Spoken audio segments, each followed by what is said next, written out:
What's going on, everybody, and welcome to episode 14 of the Fallen for Film podcast. I am your host, Ryan O'Toole, and my goodness, we got a very anticipated episode for you guys today. And my co-host, you know who he is, Colin Williams. Colin, how you doing today, man? Doing good, I say the same thing every freaking week. I feel like I'm glad it's you're doing good. I'm glad it's the weekend. I'm doing good. Even if I'm doing like crap, I'm gonna say I'm doing good. And then I always say this after we have a really special guest. If we do have a special guest, and we do. That's the thing is we actually have a special guest. Like this is a guy that when I was trying to do YouTube, like a million years ago, he was like one of the first people that gave me a chance to just talk to him and do video, and we Skyped and talked for like an hour afterwards and did all sorts of stuff. Yeah, I found him on a random. Did some collabs with him. He does reviews. He likes movies and stuff. It's Austin Burke. Yeah, finally, Austin. How you doing, man? Oh, good, man. I've been watching y'all for a long time. This podcast was a great idea. You two have such great chemistry. I was telling you beforehand, and I am so happy to be on and talking some movies with you fellas. This is great. Yes, I'm excited to have you, Austin, and we're ready to have a play date as well. So we gotta have a Baby Yoda play date. We didn't plan this at all. We did not plan this at all. We all got Baby Yodas. The child. The child. The children. Yeah, that was Baby Yoda Playdate. It was 20. It was 25. It was $25 on Amazon. Yeah. Why would? Yeah, that's a deal. Goodness.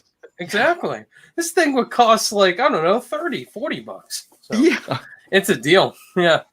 So anyway, guys, we got a very excited episode for you guys today. We have a lot of movie news to go over, and we got a fun game in store. And, of course, we do our underrated, overrated, and movie quote picks of the week. But before we get into all of that fun stuff, we just got to talk a little bit. You know, Austin, with our podcast, we got to talk with our guests and everyone, see what we've been doing, what we've been watching during this whole quarantine. Austin, how you been, man? I know you're a very busy guy. That's all I do is watch stuff, man. Netflix. That's my life. Wakes up at 1 o'clock. He eats, sleeps, and breathes Netflix. I do, man. I do. So, I'm used to it by now. And you would think that with the quarantine, it'd be time to relax and whatnot. But no, man, Netflix decided, hey, let's take every movie we have and drop it in May and June. So that's what I've been doing. Even if I'm not reviewing it on the channel, I'm still trying to keep up with stuff, man. And that's what you have to do now since there aren't movies in theaters. I'm just finding little randos on VOD saying, hey, that looks interesting. Let's check it. And I found some gems this year through that. So it's been kind of a benefit. Yeah, it's great. You know, I always see you pumping out reviews like left to right and stuff like that. You've been watching lots of stuff. There's lots of great movies coming out on streaming services during this whole pandemic. Austin, just kind of what you've been watching a lot recently. Are there any classic movies you've been rewatching? I know you've done some really fun videos these past couple of days. What you been watching, man? Well, we did I've been doing a series on my channel called Mukbang and Movies where we eat and talk about films. So I had the pleasure of watching Jaws for its 45th anniversary yesterday. That was a great time. My wife and I have never watched it together before. So that was really fun. I've been watching some random ones like John Wick and rewatched Dragged Across Concrete. There's a smaller film from last year that I really enjoyed. But overall, man, of the newer films, movies like Da Five Bloods, and then a film called so good, man. A film called Baby Teeth that came out on VOD this weekend. I don't know if you guys have checked it out. Really, really good. Top 10 of the year so far for me. So I really enjoyed that one. Wow. Oh, Baby Teeth. Where is that one on? So I rented it on Amazon Prime. It has Ben Mendelsohn in it, and it's all about a girl with she has a disease and she's losing her will to live until she finds somebody to kind of give her a bit of motivation that she falls in love with. So really good movie, man. Great drama. That's awesome, man. It's the sequel to Captain Marvel. Yeah, sequel to Captain Marvel.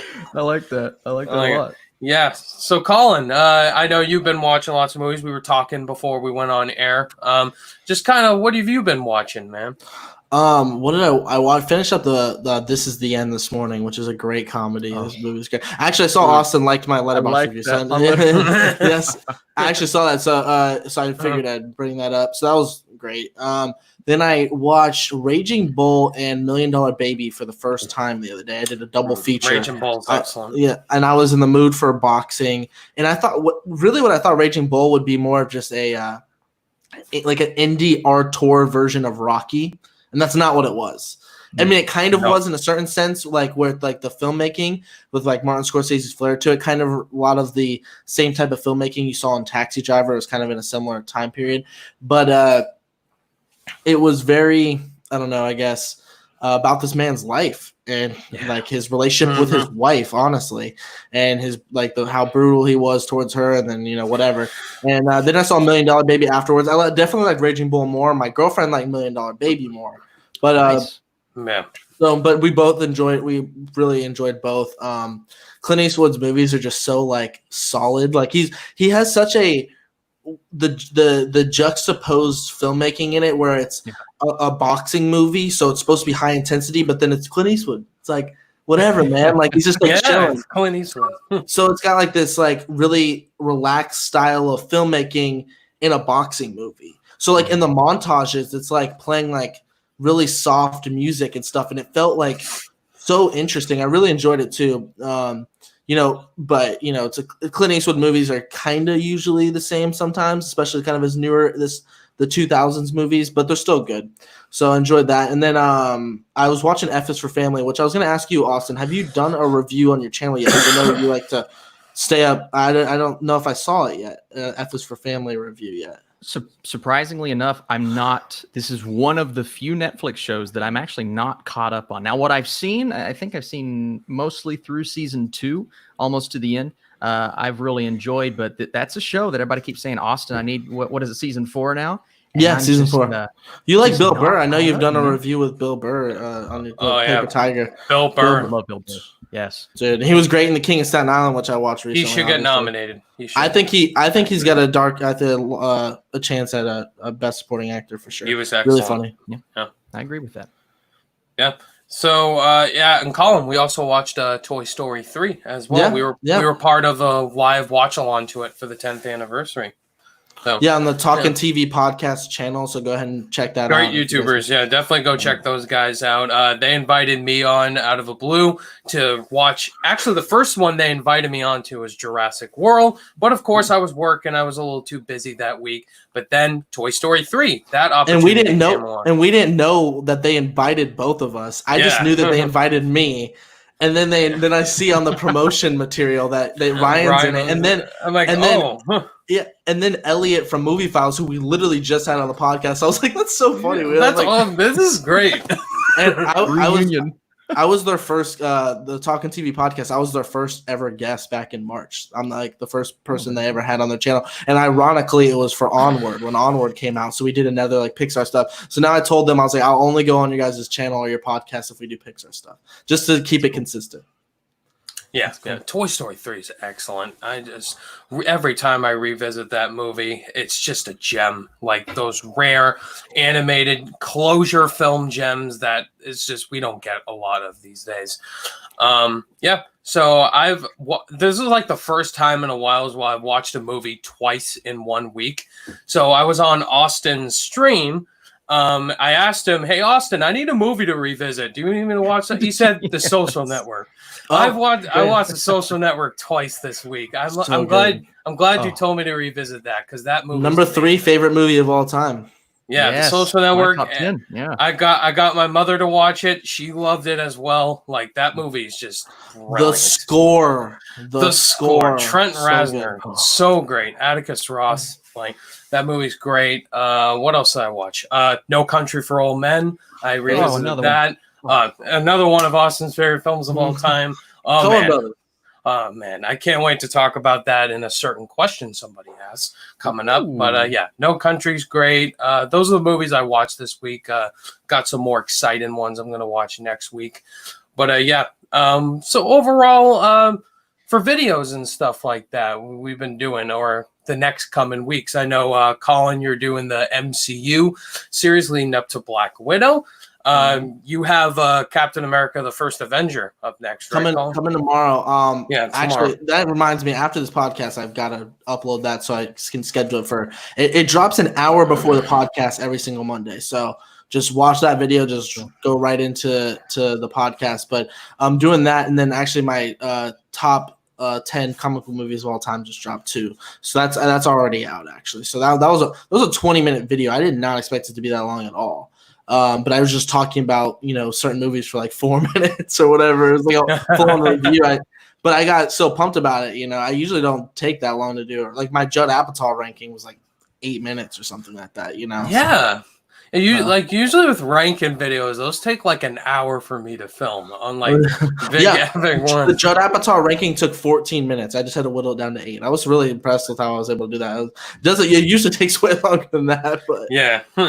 Yeah, so for me, I checked out the new Amazon Prime movie, 7500 with Joseph Gordon-Levitt. Really good one. Great to see Joseph Gordon-Levitt back on the screen. He's back, baby. Yes, he was great in that. Also did top 10 favorite action movies of all time. That was a tough one to make, but a lot of fun. But yeah, it's just, it comes and goes. During this quarantine, I've been just doing a lot of top 10s and stuff because that's what my audience, they love. They see a lot of, they love the rankings, the top 10s. And so I got another one coming out for you guys this week, my top 10 favorite MCU duos. I got some highly requested suggestions to do that. So that's coming. And I'm just excited for when those movies are coming back. And my movie theater is open too. So like last week I saw that I mentioned it. I saw Jurassic Park, Wonder Woman, and Grease. I saw Grease for the very first time. And this week that was great. Grease is the word, yeah. And then this week I plan on like starting Monday or whatever. Some of the matinees, they're $2 to see the theater. So I'm definitely gonna try and see. I think Forrest Gump's playing. Raiders of the Lost Ark. I definitely want to see that one. Raiders of the Lost Ark. I mean, Temple of Doom is my favorite Indiana Jones movie, but Raiders is still great, so I gotta watch that in the theaters. And Forrest Gump, I think, is up there. I think one of the Harry Potter movies too. So definitely gotta check out some movies this week. Yeah. What about you, Austin? I know your theaters are still probably closed. But what's your situation? Yeah, unfortunately, it's a strange world we're living in, trying to come up with content. But like everybody's been saying, it's an opportunity to get more creative. I think ours are opening up at the end of next week. And I know we're getting a lot of some of the older films. And I think Jaws is one of them that's coming to a Cinemark near me. So I'm definitely going to try to go check that out. A couple Spielberg films. The Inception re-release, I know we're going to get into it, but that's one that I'm genuinely excited for because, you mentioned Toy Story 3. Guys, these movies came out 10 years ago. Yeah. Okay. And Social Network. 10 years ago. Social Network. Yeah. Same year. And then The King's Speech won Best Picture that year, by the way. Good movie, but no. No. I've been ranting about that recently, I saw your tweet. That's why I brought it up. I saw your tweet. Yes. But we were young, man. I mean, I was 15 in 2010. So while I remember my theatrical experience, it'll be nice to get a refresher on something like Inception. So even 10 years is just, to me, that's too long. I never saw it in theaters, actually. So I need that IMAX experience for Inception. Oh, my goodness. Yes, please give me that all day. My goodness. Yeah, man, I cannot wait to see that movie in theaters, Inception. Yeah. So anyway, guys, I want to get right into this movie news and stuff like that. And before we get started, if you guys want to know where you can follow us and find us on different podcast platforms, you can find us on iTunes, Spotify, and Google Play. Please leave us a review and a rating over on iTunes. To those people that did, thank you. We love hearing positive feedback, and it's right there for you guys to go check out if you're not able to watch us on YouTube. All right, so now, boys, let's get right into the movie news. So our first topic today. Our first topic is going to be actually a passing. Legendary actor passed away, Ian Holm from Lord of the Rings, Alien, 88 years old. Ian Holm, one of the greatest actors this generation. It's a very sad death because I saw Ian Holm in Alien and The Lord of the Rings. He plays older Bilbo, and it's very sad. He's a great actor, And I figured we just kind of, remember Ian Holm and whatever movies we saw him in. Austin, I know you're a big Lord of the Rings fan. You're a big Alien fan. Just like talk about this, man. This is just very tragic. Well, I think it's the answer everyone's going to give. It's Lord of the Rings. We all know him as Bilbo, but if you look into some of his other work, I mean, he is a very talented Shakespearean actor. That's how I feel when I watch him. It's just kind of a throwback to how they used to portray themselves, and he does such a good job of that. Not only in a movie like Lord of the Rings, do you know he did voice acting too? He played a character in Ratatouille. Like, he's been all over the movie space, and it's crazy to think some of these actors you kind of immortalize in your head. It's like, oh, nothing's ever going to happen to them, and then when it happens, it just kind of blows you away. So this was one for me. Lived a great life, lived a long life, but still, even at that age, it just kind of hits you hard. So yeah, this one hit me pretty hard. I'm pretty bummed out. Yeah, Colin, I know you're not a Lord of the Rings fan, but yeah, Alien. Did you see Alien, Colin? No, so I haven't really seen a lot of his films. I have seen the Lord of the Rings trilogy. It's just like, and they're really good at just Star Wars, my thing, I think. And some people, it's both their things. So, but he was one of those standout characters, and you're introduced to. He's like one of the first characters you're introduced to, and it's crazy to think that 20 years has passed since that first movie came out. So, he was like 68 when that came out. Like, and he looked good for that age. He was moving around, and so I like, it was crazy about it is like, even though I haven't seen a whole lot of his work, I felt a little bit more something about an actor. I probably haven't seen a lot of his movies more than I have with other situations like this, where there's like tons of actors that have passed away, and I haven't seen a whole lot of movies, and I'm always like, that's always unfortunate. But, dying is always a sad thing. But this one, even though I haven't seen a whole lot of his work, I was like, wow, that's kind of crazy to me that how many years passed then. But 88 years, that's still such a good life, I think, in my opinion. I have family in my life that hasn't lived that long before, so I'm sure we all have in our life. So shout out to him and his career, and then just thoughts and prayers to his family. And he was an actor. He lived his dream, got to do his thing, being one of the biggest franchises of all time. So, and was a really important role as a mentor, or kind of the first initial mentor for Frodo. So, so sad news for sure. Yeah, it's very sad. I haven't seen a lot of Ian Holm's work either. The Shakespearean stuff, like Austin mentioned. I've mostly known him from Alien as Ash, just a great character in that movie. Alien, just the sci-fi genre. And, of course, Lord of the Rings as Bilbo, older Bilbo. And then Martin Freeman went on to do him in the Hobbit trilogy. It's a very sad death, and a lot of people were really affected this on Twitter and social media. It's just really unfortunate, to lose a great, iconic actor. And every time it happens, it's just really sad to think about. And we wish him a great rest in peace in heaven. Absolutely. Yes, great actor. Great actor. All right, so now, boys, let's get into some more Oscar news. All right, so the 93rd Academy Awards have been delayed, which we all knew this was happening. It's been 2 months delayed. It's now coming out April 25th, 2021, the 93rd Oscars. So, Austin, you're a big Oscar guy, and yeah, talk about your thoughts overall on this, the move, and just this gives more wide open space for more movies to get more competition, more movies to enter into the Oscars. Just talk about this, man. I know they changed up, the streaming service, and now streaming service movies have a potential for Best Picture consideration. What's your thoughts on this, Austin? Yeah, and 10 concrete nominees for Best Picture now, which is pretty cool. We're going to be seeing some movies that over the last few years, haven't made it on the list. Films that are snubbed, they were almost there, but they weren't. Well, now that's 1 or 2 more spots. It was rare for us to get 9. Uncut Gems. I know y'all gonna get me revved up, okay? Logan revved up.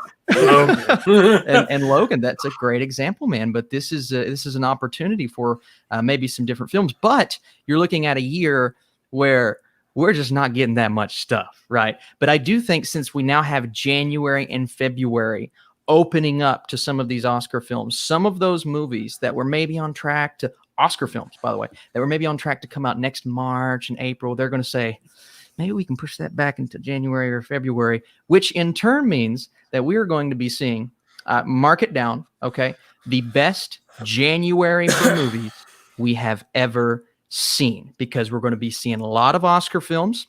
We're going to be seeing some big budget movies that maybe think they have a shot at an Oscar come out in this January and February.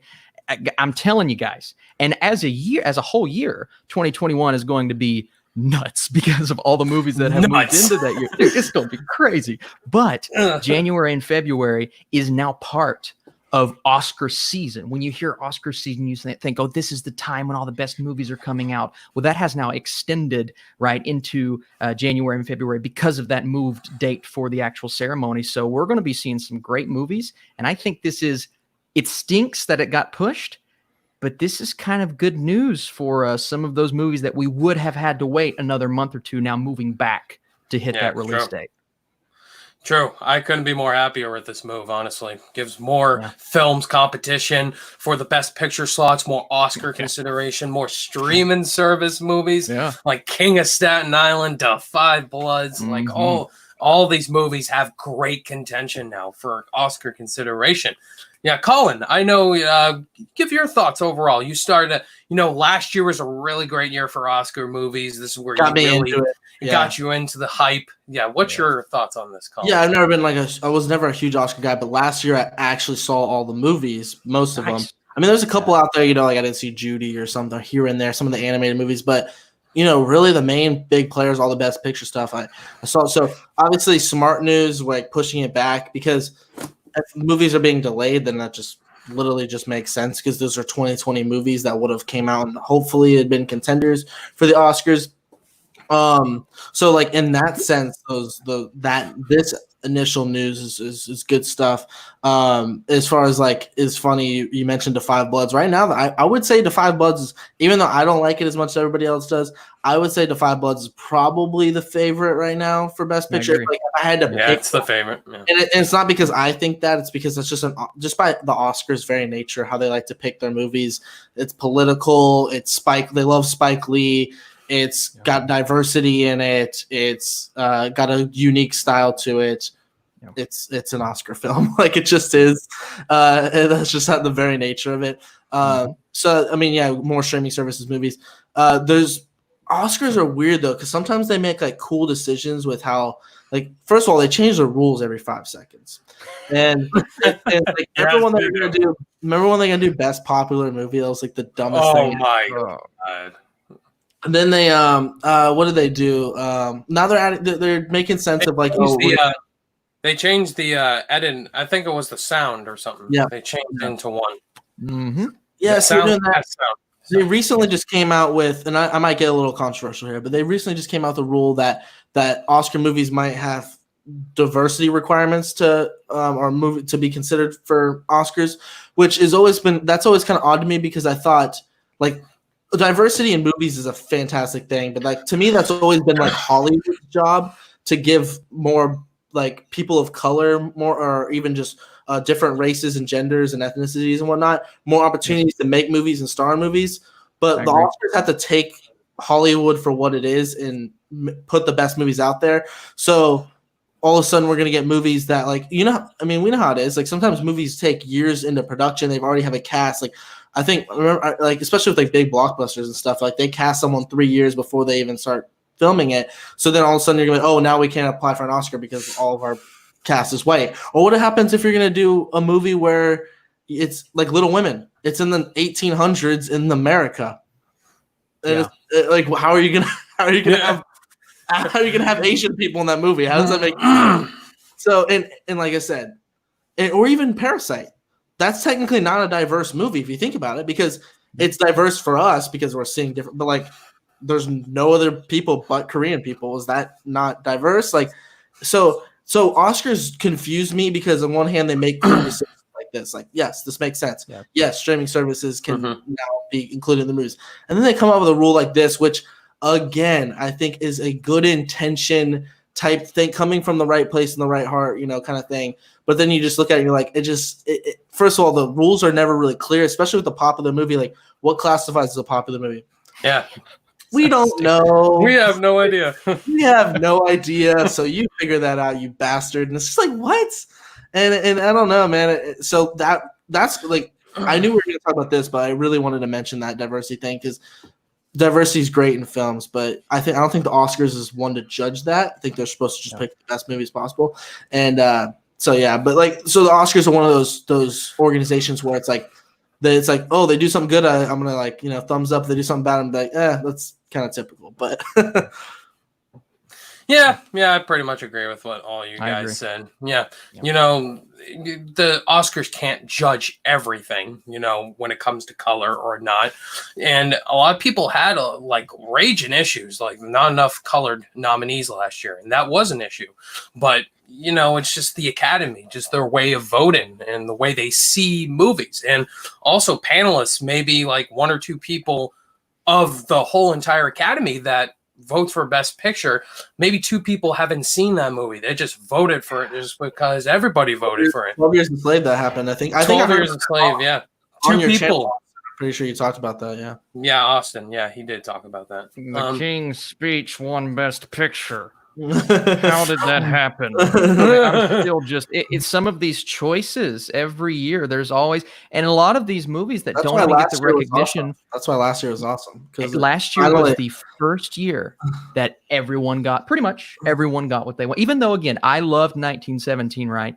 But yeah, I'm in agreement. I would have been okay with that, but I'm in agreement with the majority. Is like Parasite is just the way that it constructed itself. It's just. One could argue that is the best movie, and that's all I need from a Best Picture winner, man. Just give me something that slightly deserves it instead of The King's Speech. Yeah, of course, I love Little Women as my favorite, but it was didn't. Yeah, Parasite and 1917 were my two favorite films last year. I'm like, I don't care what wins, they're both phenomenal. Yeah, the thing was, I knew Little Women wasn't gonna win, but I was just trolling online, like, come on, because I love Little Women. That was my favorite movie last year. So it won costume design. Yeah, it did. I freaked out. Did my Oscar reaction just going bananas? And I won. I was like, Oscar winner. I even said because I was like, how did I get here? Because one, I didn't watch the Oscars all that much.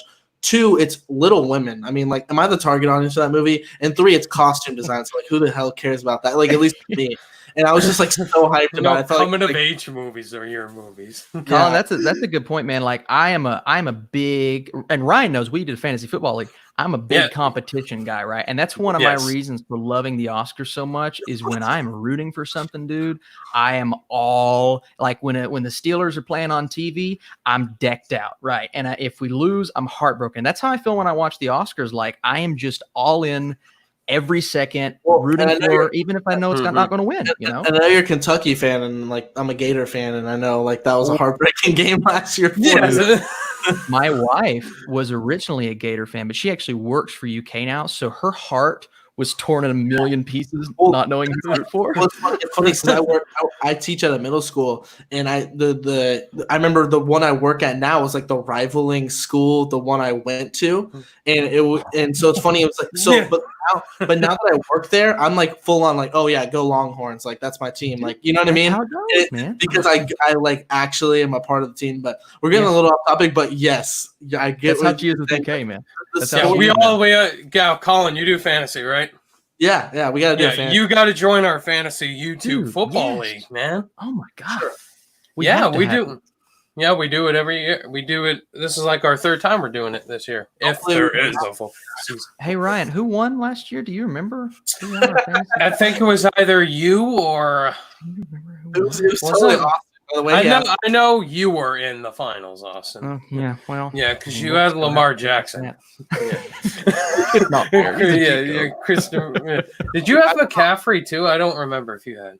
I had Jackson. I didn't have McCaffrey, but I think I may have. You had Dalvin Cook, I think. Dalvin Cook, yeah. Yeah, Dalvin Cook. Great. You know what's funny is I remember when one of my coworkers, we had when I used to work at a restaurant, he picked Patrick Mahomes before he was good. Like that was like his first year, and I was like, oh, that's kind of a risky. Right. Was so wrong. It was. I'm pretty sure he was available when I like.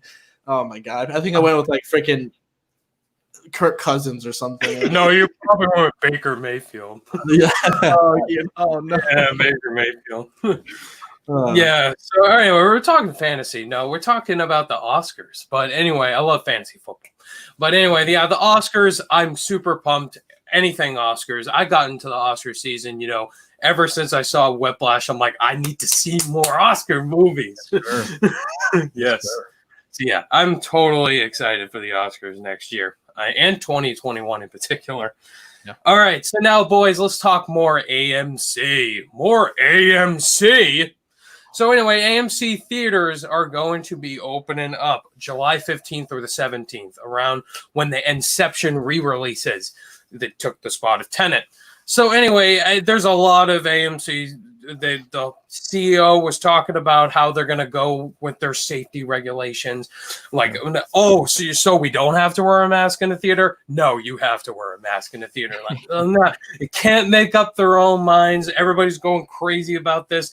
I know Griffin was very passionate about this on Twitter, a lot of stuff. And Austin, I always start with Austin. I actually want to start with Colin this time on this.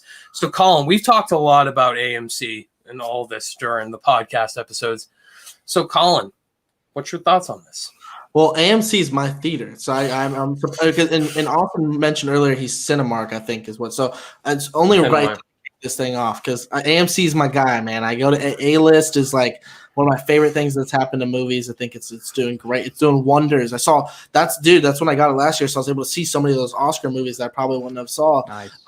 It's so funny because when they listed that thing, that statement, they said we're not going to be requiring masks because we don't want to get in a political like controversy or whatever. But then, you know what's ironic about that statement is that you saying that is political, one, because you're making a political stance on the opposite side. Two, when you backtrack because people were upset by that news, and you say, "Oh, never mind, we will." That's politics too. So you literally just said you don't want to get into politics, and you did nothing but politicking, if that's even a word. And it was dumb for them to say that, but good thing, dude. The power of the internet, man. We got Sonic the Hedgehog changing his design. We got the Snyder cut. The Snyder cut's happening, and now AMC's wear a mask now. Yeah. Mask now. So obviously a smart thing to do that. I wear my mask when I've been going to the theater. And yeah, man, it makes sense. I can understand in a certain instance to where if they're not requiring people, I'm all about like businesses. If they want to do like it's technically their rules, but in a certain sense, to say the way that they said it, like, oh, we don't want to get into like a political cover, it just was odd. Like if you just said, oh, we're not requiring masks because it's kind of inconvenient for the guests, and we're going to have other regulations, hand sanitizer, and we're going to spread people out, and it's just impractical because they'll be eating popcorn and drinking the soda. So that's why. But to then say that you don't want to get political, but then bring it up, that's political, and it's just dumb. Yeah. So yeah, that's my thoughts on it. I agree. Yeah, Austin. Yeah, so we don't actually have it. We have an AMC, but they bought out a horrible theater close to my house, and it's got like vines growing up, and it's a disgusting place. So I don't ever go. But in terms of what they said, what are you doing? What are you doing? You shoot yourself in the foot. What are you doing? I mean, just by bringing it up, it tells me that they wanted some sort of controversy. I mean, how in the world can you be that ignorant by saying that out loud? And to talk about the actual rule itself, to me, it makes sense. I mean, there are going to be, and I wouldn't want my grandparents going to a theater, but they're probably going to be older individuals going to a theater. And if they're seeing people walking around without masks, they're probably going to be terrified. Right. So I wear a mask to allow those individuals to know that, hey, this guy is taking the proper precautions, and it keeps me from spreading it if I was to have it, right, to other individuals. Right. So that's why I want to wear a mask. Even if I wasn't required, it's like, I don't want to be giving this to other people if I'm a carrier. Because we're young, our immune systems are better off than some of these other individuals. And if their immune system's compromised, I sound like my wife, she's a nurse, she's been telling me all this stuff. If their immune system is compromised, they have a high risk of getting it. But some people have to go out. They don't have to go to a theater, but they have to go out, right? So to put this rule in place to me makes a lot of sense, and I'm glad they came to their senses. Maybe some people were a bit too harsh about it online, but I am glad there was controversy online because we did. I mean, everyone who took part in that did this, and AMC said, okay, you're going to wear masks now. And I think the controversy is now kind of dying down, but I just can't believe they didn't require that in the first place. I was blown away. Yeah, that's shocking. Like, you should be wearing a mask during this time. Yeah, I'm an essential employee, so I work in a grocery store. I flip out every time people aren't wearing masks. Now, somebody stands at the door. If you're not wearing a mask, get out of here. So it's very stressful. Like, you got to set these rules in place. Like, you should have prepped like 2 months into consideration. Yes, you have to wear a mask. You have to have hand sanitizer stations. You have to social distance. Like, all this. You have like a plan laid out for how you're going to reopen the theaters. And AMC's just like, okay, we're not going to wear a mask. And then all this backlash starts coming when they said, we don't want to get too political here. Like, you literally just said there's no mask. Backpedal it up. So, yeah. And Ryan, you're an essential employee, right? So how often throughout the day are you wearing a mask? Is it do you get to take it off during your break? Like, how does that work? Yeah, we could take it off during break, but yes, you have to be wearing it. So you're wearing it almost the whole time. Like my wife, she has to wear the N95 sometimes because she's a nurse, right? So she's always wearing her mask, and she's required even during break to wear her mask for 10 hours a day. When I worked for the government, we would do training sessions for 2 hours apiece, and we would have the giant, like the government nuclear waste style mask that we would have to wear. And it makes breathing more difficult. But to those complaining, I don't want to wear my mask for 10 minutes. I'm just like, come on, guys. Come on. Just do it for the safety of others. Just do it, Nike. Just do it. So thank God I can wear it off break. Shout out to first responders and nurses and doctors and all that. Actually, it's funny your wife is a nurse. My girlfriend just got accepted into nursing school. Literally just very nice. Yeah, where does she want to work specifically in the I know in a hospital there's different routes that she could do things. I don't know all the terminology and details, so I'm not like the best person, but yeah. It's exciting stuff. That's awesome, dude. That's awesome. Congratulations to her. Yeah. So now, guys, I have a question to ask you both. How is this going to affect the movie business all around? Now this whole, pandemic has happened. How is this going to affect the movie-going business? Austin.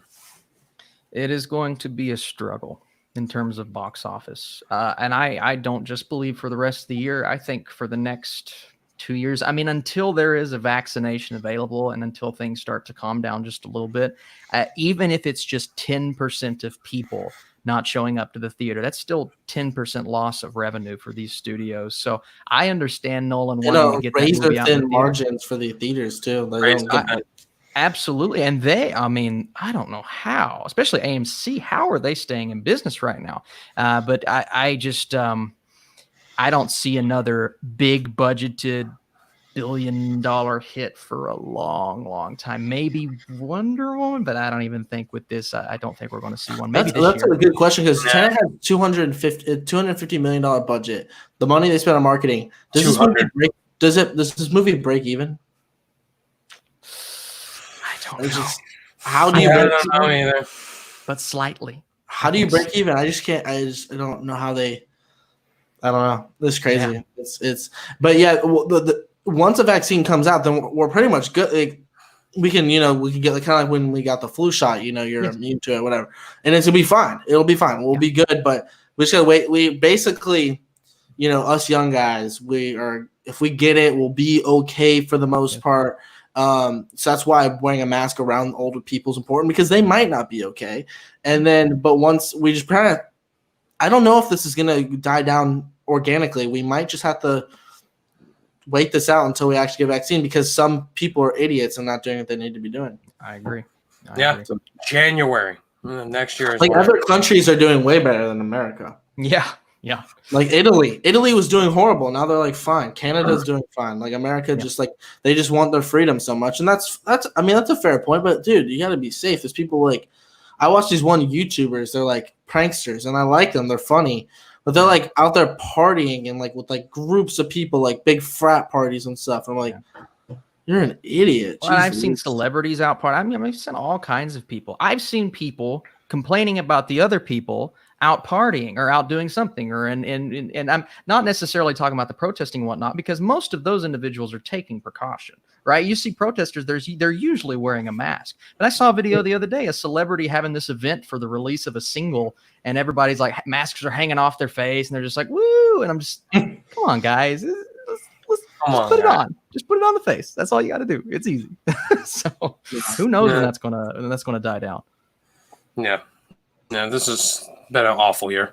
Anyway, 2020 sucks. Yeah, that was like our first episode. So 2020 dead or something. I don't know.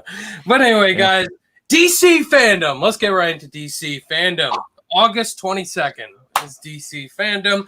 We've already got confirmations that all the big DC EU movies coming in the future, they're going to be having live stream at-home panels. Basically, they announced DC fandom. We know Zack Snyder's going to be there. We know Wonder Woman's going to be there. We know Aquaman 2 is going to be there. Suicide Squad. The Batman? We haven't heard the Batman yet. I don't think so. But anyway, what I want to talk about, boys, is the little Justice League Snyder Cut little sneak peek trailer. We saw Darkseid. Anyway, it was a really short trailer, but it looks really awesome.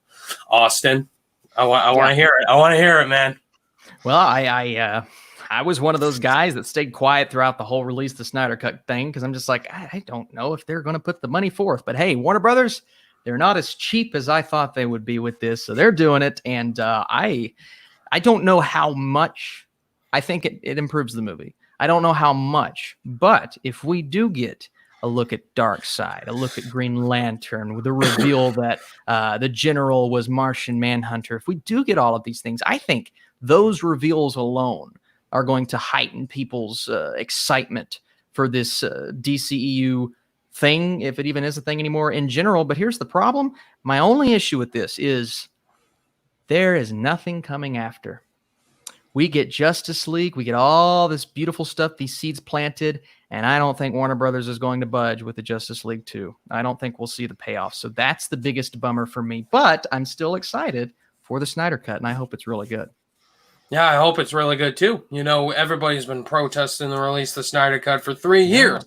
Yeah, I want this to be good. You know, fans have been really passionate about this. And I know Zack Snyder, he's been putting in the hard work to make this happen. He's getting the money, and it looks really epic, you know? That whole entire battle sequence in Justice League, that was supposed to be like 2 or an hour something long. I can't wait to see that full Snyder edition, see Green Lantern. And Cyborg said booyah 3 times instead of 1 time. And Cyborg too. Yeah, and Cyborg too is supposed to be the main character. Like, that's going to be really exciting to see. Colin, I know we talked about the Snyder Cut in previous episodes. I'm confused, and I'll tell you why. So we saw Justice League, right? And Darkseid wasn't in it. There wasn't even a hint at Darkseid. Yeah. Maybe there was a little bit of it. Green Lantern, I've never hinted at once.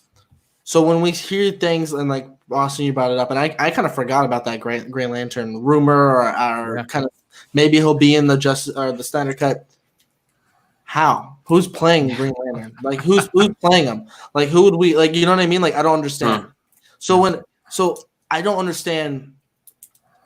Where is this money going? Like, who's cast as Darkseid right now? I don't know. Is that like that effect of when we saw Darkseid? I knew it was Darkseid because it wasn't Steppenwolf, and I knew that there was hinted that he would be in it. But I'm like, so what was his original? It makes you question what his original vision for Justice League actually was, because what we got was nothing like what we're being told this is going to be. So how did they even? So when he must have left way earlier in the project than we thought they did, and they literally rewrote and reshot essentially everything from the movie. So I don't know. I think that's really because like from what I know, when there was plans to make a Justice League movie, I'm pretty sure Steppenwolf was the guy, right? I'm pretty sure that was going to be the main villain, and Green Lantern wasn't going to be in it or whatever. And then all of a sudden I hear this. So all of a sudden I hear this. And I'm like, I don't get it. I don't even know how this was originally in the plan, and then now all of a sudden we're told that it kind of was, and now we're finally going to get that vision, and I'm excited for it. But like, shouldn't we know who's playing Green Lantern if he's going to be in it? Shouldn't we know who's playing Darkseid if he's going to be in it? Because like we know he's in it, we saw him. So who's playing him? Who the hell's playing him? I want to know. Austin, please. Josh Brolin. Josh Brolin. Well, I think those are the reveals, guys. If we don't get those kinds of reveals, like who's playing Darkseid at the FanDome event, I don't know if we're ever going to get them before the movie comes out. I think FanDome is Snyder's opportunity to come on stage, and I think this will overshadow all of the other movies because this is the movie that's almost finished, whereas everything else is halted production because it's just CGI and a little bit of voiceover. I think he's going to reveal all of these things, and I think we are going to get a brand new full-length trailer for this movie. It is going to dominate this fan. And as the teaser itself, I didn't touch on this. I did enjoy it. I'd recently just rewatched Wonder Woman. Gal Gadot. Woo! Yeah. My God, so easy to look at. My Lord, jeez Louise, she's so beautiful. Damn, that's a woman. She's a great one. Yeah, damn, that's a woman. Wonder Woman, and she's great in the role. I love her as Wonder Woman. But yeah. Sorry. Side note aside. You're right. Brian, what's your thoughts? Anyway, this whole release the Snyder Cut thing, I wasn't protesting it like Austin. I don't care if it doesn't get made or not, I don't care. But it's getting made. So I want it to be good. You know, I want it to please the fans. It's not going to please everybody, and we don't know if it's going to be great or not. It could be awful, or it could improve it. I want it to improve from that awful theatrical version. But yeah, I think Zack Snyder is just going to come out with a bang right away. Already have a longer trailer than what we got before. Cast-ins, just an update on the Snyder Cut all around. Could we get an announcement on a Man of Steel 2? J.J. Abrams? We don't know. That could happen. But I'm also very interested in these other panels as well. James Gunn's Suicide Squad. I want more details on that. A trailer, possibly. Wonder Woman 2. I know we're going to get more stuff there. Aquaman 2 as well. We haven't heard anything on the Batman yet. I don't know if the Batman panel is going to be there. I don't think they've even had finished shooting, so there's not going to be much. Yes. Yeah, it halted because of the pandemic. But yeah, so from all the panels that have gotten announced so far, I'm very excited to hear what all these movies have to say and the stuff that they're going to be bringing. So DC Fandom's coming August 22nd. It's going to be awesome. I can't wait. Yes, it is. All right. So now Star Wars Celebration also got canceled. It was supposed to come out soon, and it's got delayed until August. So are you guys big Star Wars Celebration kind of fans? All around, what were you hoping to see? There's really not much to say for me when it comes to Star Wars. I'm pretty sure we were going to get some stuff on Mandalorian Season 2, Clone Wars stuff. I don't know. Austin? Yeah. I don't talk about Star Wars as much now just because everything surrounding Star Wars seems to always be controversy. But in terms of the Disney Plus stuff, I mean, they've been really kind of dominating the landscape, that and video games. Surprisingly enough, but I do hope when Celebration comes. Yeah, absolutely. I used to play that all the time as a kid. But seriously, I think the movies are now kind of the lowest tier in terms of fans' excitement. So I hope during Celebration they give us a bit of insight into what the heck are they doing with the movie world, because that's their big moneymaker. So I'd like some insight into that when Celebration comes. Yeah, I know we were supposed to get teases of a Rian Johnson trilogy. I don't know if that's happening anymore. Colin Trevorrow? I don't know. Release the Trevorrow cut. Trevorrow cut. Let's do that now. The Trevorrow cut, the Duel of the Fates, bro. That script was started. Revolution. Anyway, so yeah, I really have nothing to say about the movies for Star Wars because I've just been depressed as a Star Wars fan now. But anyway, The Mandalorian Season 2, that is just, I need that now. It's coming out this year. Yeah. Totally hyped. Did they finish shooting the movie or what's it? Where are they at? So, Rosario Dawson, when she got leaked to play Ahsoka Tano, Did that was that after they had already shot her scenes? Because it felt like I think when they released that news, the pandemic was going on. So I don't know if they had actually shot. They released the news she was playing Ahsoka, and not just Mandalorian, but also her own show. From what I heard. Was it after? Was it after she had already shot her scenes, or was it before? Because when they announced it, the COVID-19 was going on. So I don't know. So I would assume it was after. I don't know how they hide something like that, but J.J. Abrams managed to hide most of The Force Awakens. So I would say she shot at least a cameo or whatever she is in The Mandalorian. She's gonna be like an episode. She's gonna be like So the fact that they hid that, if they've already done it, is really impressive because that is one of the biggest Star Wars reveals we've had in a long time. So that's impressive. Yeah, I'm just curious to see how old this guy's going to be. Season 2? I don't know. He's going to grow like 2 inches and have a little gray.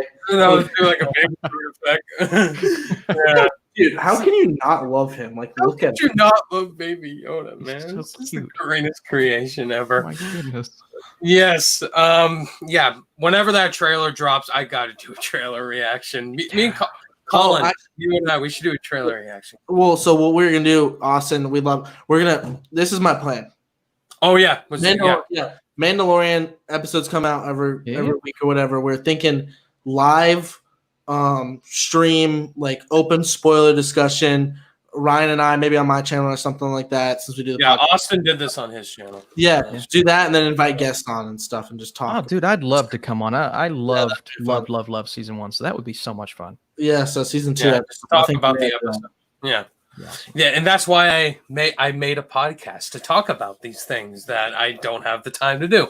But yeah, man, I think everybody in the universe is pumped for Mandalorian season 2. Cannot wait for that. Yeah, really not much else for Star Wars Celebration. But anyway, boys, what I want to talk about is this Dune trailer. Supposedly it's going to come out with the Inception re-release. Dude, I thought you said the Dune trailer like as if it already came out. I was like, wait. Just right now. Hi, guys. Anyway, I had to go watch it right now or something. Yeah.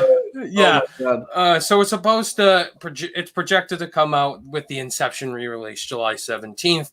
So yeah, Austin's talked nonstop about Dune. I'm pumped as well. It's my most anticipated. Colin, I'll kick this off with you. With this new Dune trailer, how pumped are you for it?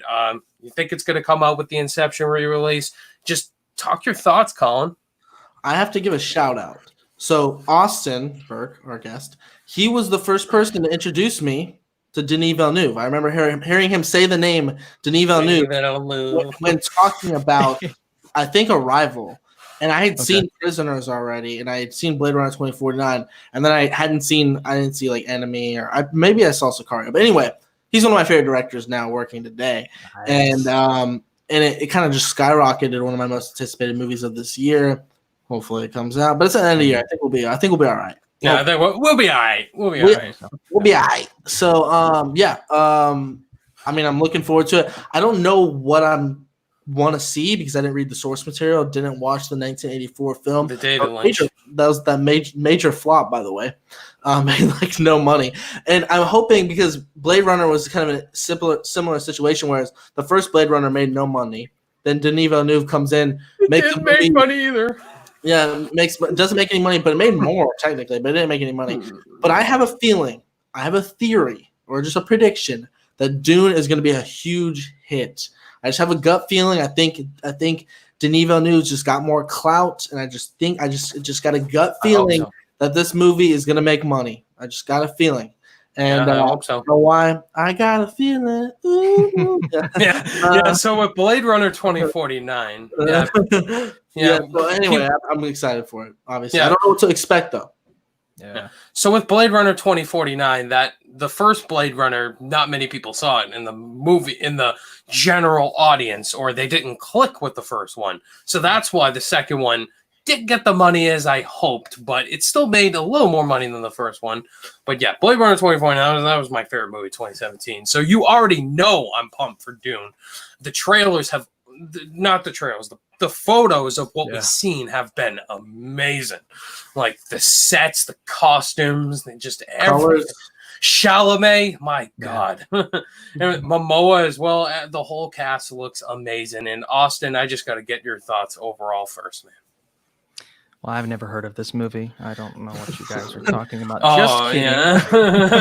yeah. Guys, this is, my goodness. I have never looked forward to a movie more. And I think it's unintentionally, but I think the timing of Dune coming out after a year full of movies that have shifted release dates and not a lot of big films. At that point, we'll have some big movies, but not a ton. I think the timing couldn't be better when it's kind of capping off what otherwise was a lackluster year in terms of movie releases. But what this film is going to do, I hope, is one, make up for that first movie because I didn't like it. Crazy enough, I'm such a big fan of this, and I'm reading the book right now. I'm halfway through the book, which is one of the most difficult things I have ever had to read. There's actually a dictionary. Dude, and that's the thing. I don't read as often as I should. Yeah, there is a dictionary, right, in this book. When you're reading word, I'd say every 30 or 40 words, there's a word that you just don't understand. You have to go to the dictionary to see what that word means. So yeah, this is complicated, my friend. This is complicated, and to see Denis tackle something like this is a big risk, especially after Blade Runner. But if people approach this as, and I ain't making a Star Wars comparison, I think people could receive it like Star Wars. Yeah, but I think and I hate to say it like this, a smart man's, maybe not even Star Wars, just a smart sci-fi movie with a bit of a slower pace. And some are going to see it as, we have to trudge through that like a Blade Runner. But if the trailer sells it, because that's one thing I don't think Blade Runner did. Marketing. I like the trailer. Marketing. That is key for this film. You're going to have to see one of the best marketing campaigns of all time. But if they do it, then I think it's going to crush at the box office. And I hope it does, at least for Corona terms, crushing. So you're saying there's a chance. I think there is. I've said that. We've said this on before on previous podcasts. The marketing on this film is the single most important thing, because I don't think 2049 established its identity as something completely different from what the first Blade Runner was, and I don't think it did a good job of selling the type of movie that it really was. And I think the whole big mistake of the Blade Runner franchise is that they didn't realize that, or the second one, they didn't realize the first Blade Runner wasn't even all that big of a hit, and they just expected people to just flock to this movie. Yes. Dune wasn't, but I think Dune isn't near the hit that the first Blade Runner was. So I think it's almost so forgettable to people are going to see this one and almost think it's the first one, and it's not a sequel. It's a reboot. Yes. And you got Denis Villeneuve. You've got clout. You've got a cast and photos, and the marketing is key, though. So it is. Yeah, it's my favorite cast of the year, easily. Yeah, for this movie, marketing is got to be on point 100%, and I think they're going to market this like a Star Wars movie easily. They have to, because that's the audience watching the score. Speaking of like Star Wars, Hans Zimmer. Oh, duh, yeah, yes. It's a Warner Brothers movie. Zimmer, he chose this over Tenet, which is crazy. He chose this movie over Tenet. Over Nolan, over Nolan, which is crazy to me. Man. I wonder. That tells you something. I think maybe it's a new challenge for him. And he's doing No Time to Die too. Yeah, I don't think he's ever done something like kind of in that realm before of like a smart man Star Wars. But yeah, that's cool. I forgot Hans Zimmer is doing the score. That's right. But yeah, it doesn't surprise me. It's Warner Brothers film. Obviously, he's doing the score. But yeah. So for this movie, I think it's gonna be something revolutionary for like reboots and sci-fi altogether. The book is popular. I got to read the book because Austin's reading it. It's a very confusing book, you said. So I'm looking forward to reading that before the movie. And just this movie, I think this is going to do something for Denis Villeneuve, because before with his movies, nobody knew who Denis Villeneuve was. I think this is going to be the movie where people are going to start to recognize his name, just like Bong Joon-ho with Parasite. Yes. Like, people are going to know that man's name. They're going to know Denis Villeneuve. Like, I got to see that man's next film. See, like, Christopher Nolan is the and I think in terms of talent, Denis is on that level, right? But Nolan has had the blockbuster hits. Denis has not. Therefore, not a lot of people know his name. But if Dune can do that, they have a similar approach to filmmaking too. They do. Yeah, they do. Yeah. They do blockbuster styles with an auteur flair to it. Yes. The only thing is, Nolan's has been accessible to audiences, and I don't think Denis has yet. I think this is the movie where he can finally do it, because some of them, Arrival, and I think Arrival maybe, but some people I think maybe were a little more confused. Whereas Inception, people are confused, but they're like want to see it again because they're confused. Arrival's like, oh, that was an interesting experience and stuff. So yeah. I agree. And a movie like Sicario and even Blade Runner, he directs dark movies that are not, like you said, accessible to audiences. I hope Dune sticks to that in a way, but kind of separates himself. I hope he goes a bit more heavy on the action this time around. That way it'll be more accessible to audiences, because I just want people to experience and appreciate what he can do as a filmmaker, man. Because like I said, he's my number one filmmaker working, and I am the biggest Christopher Nolan fan.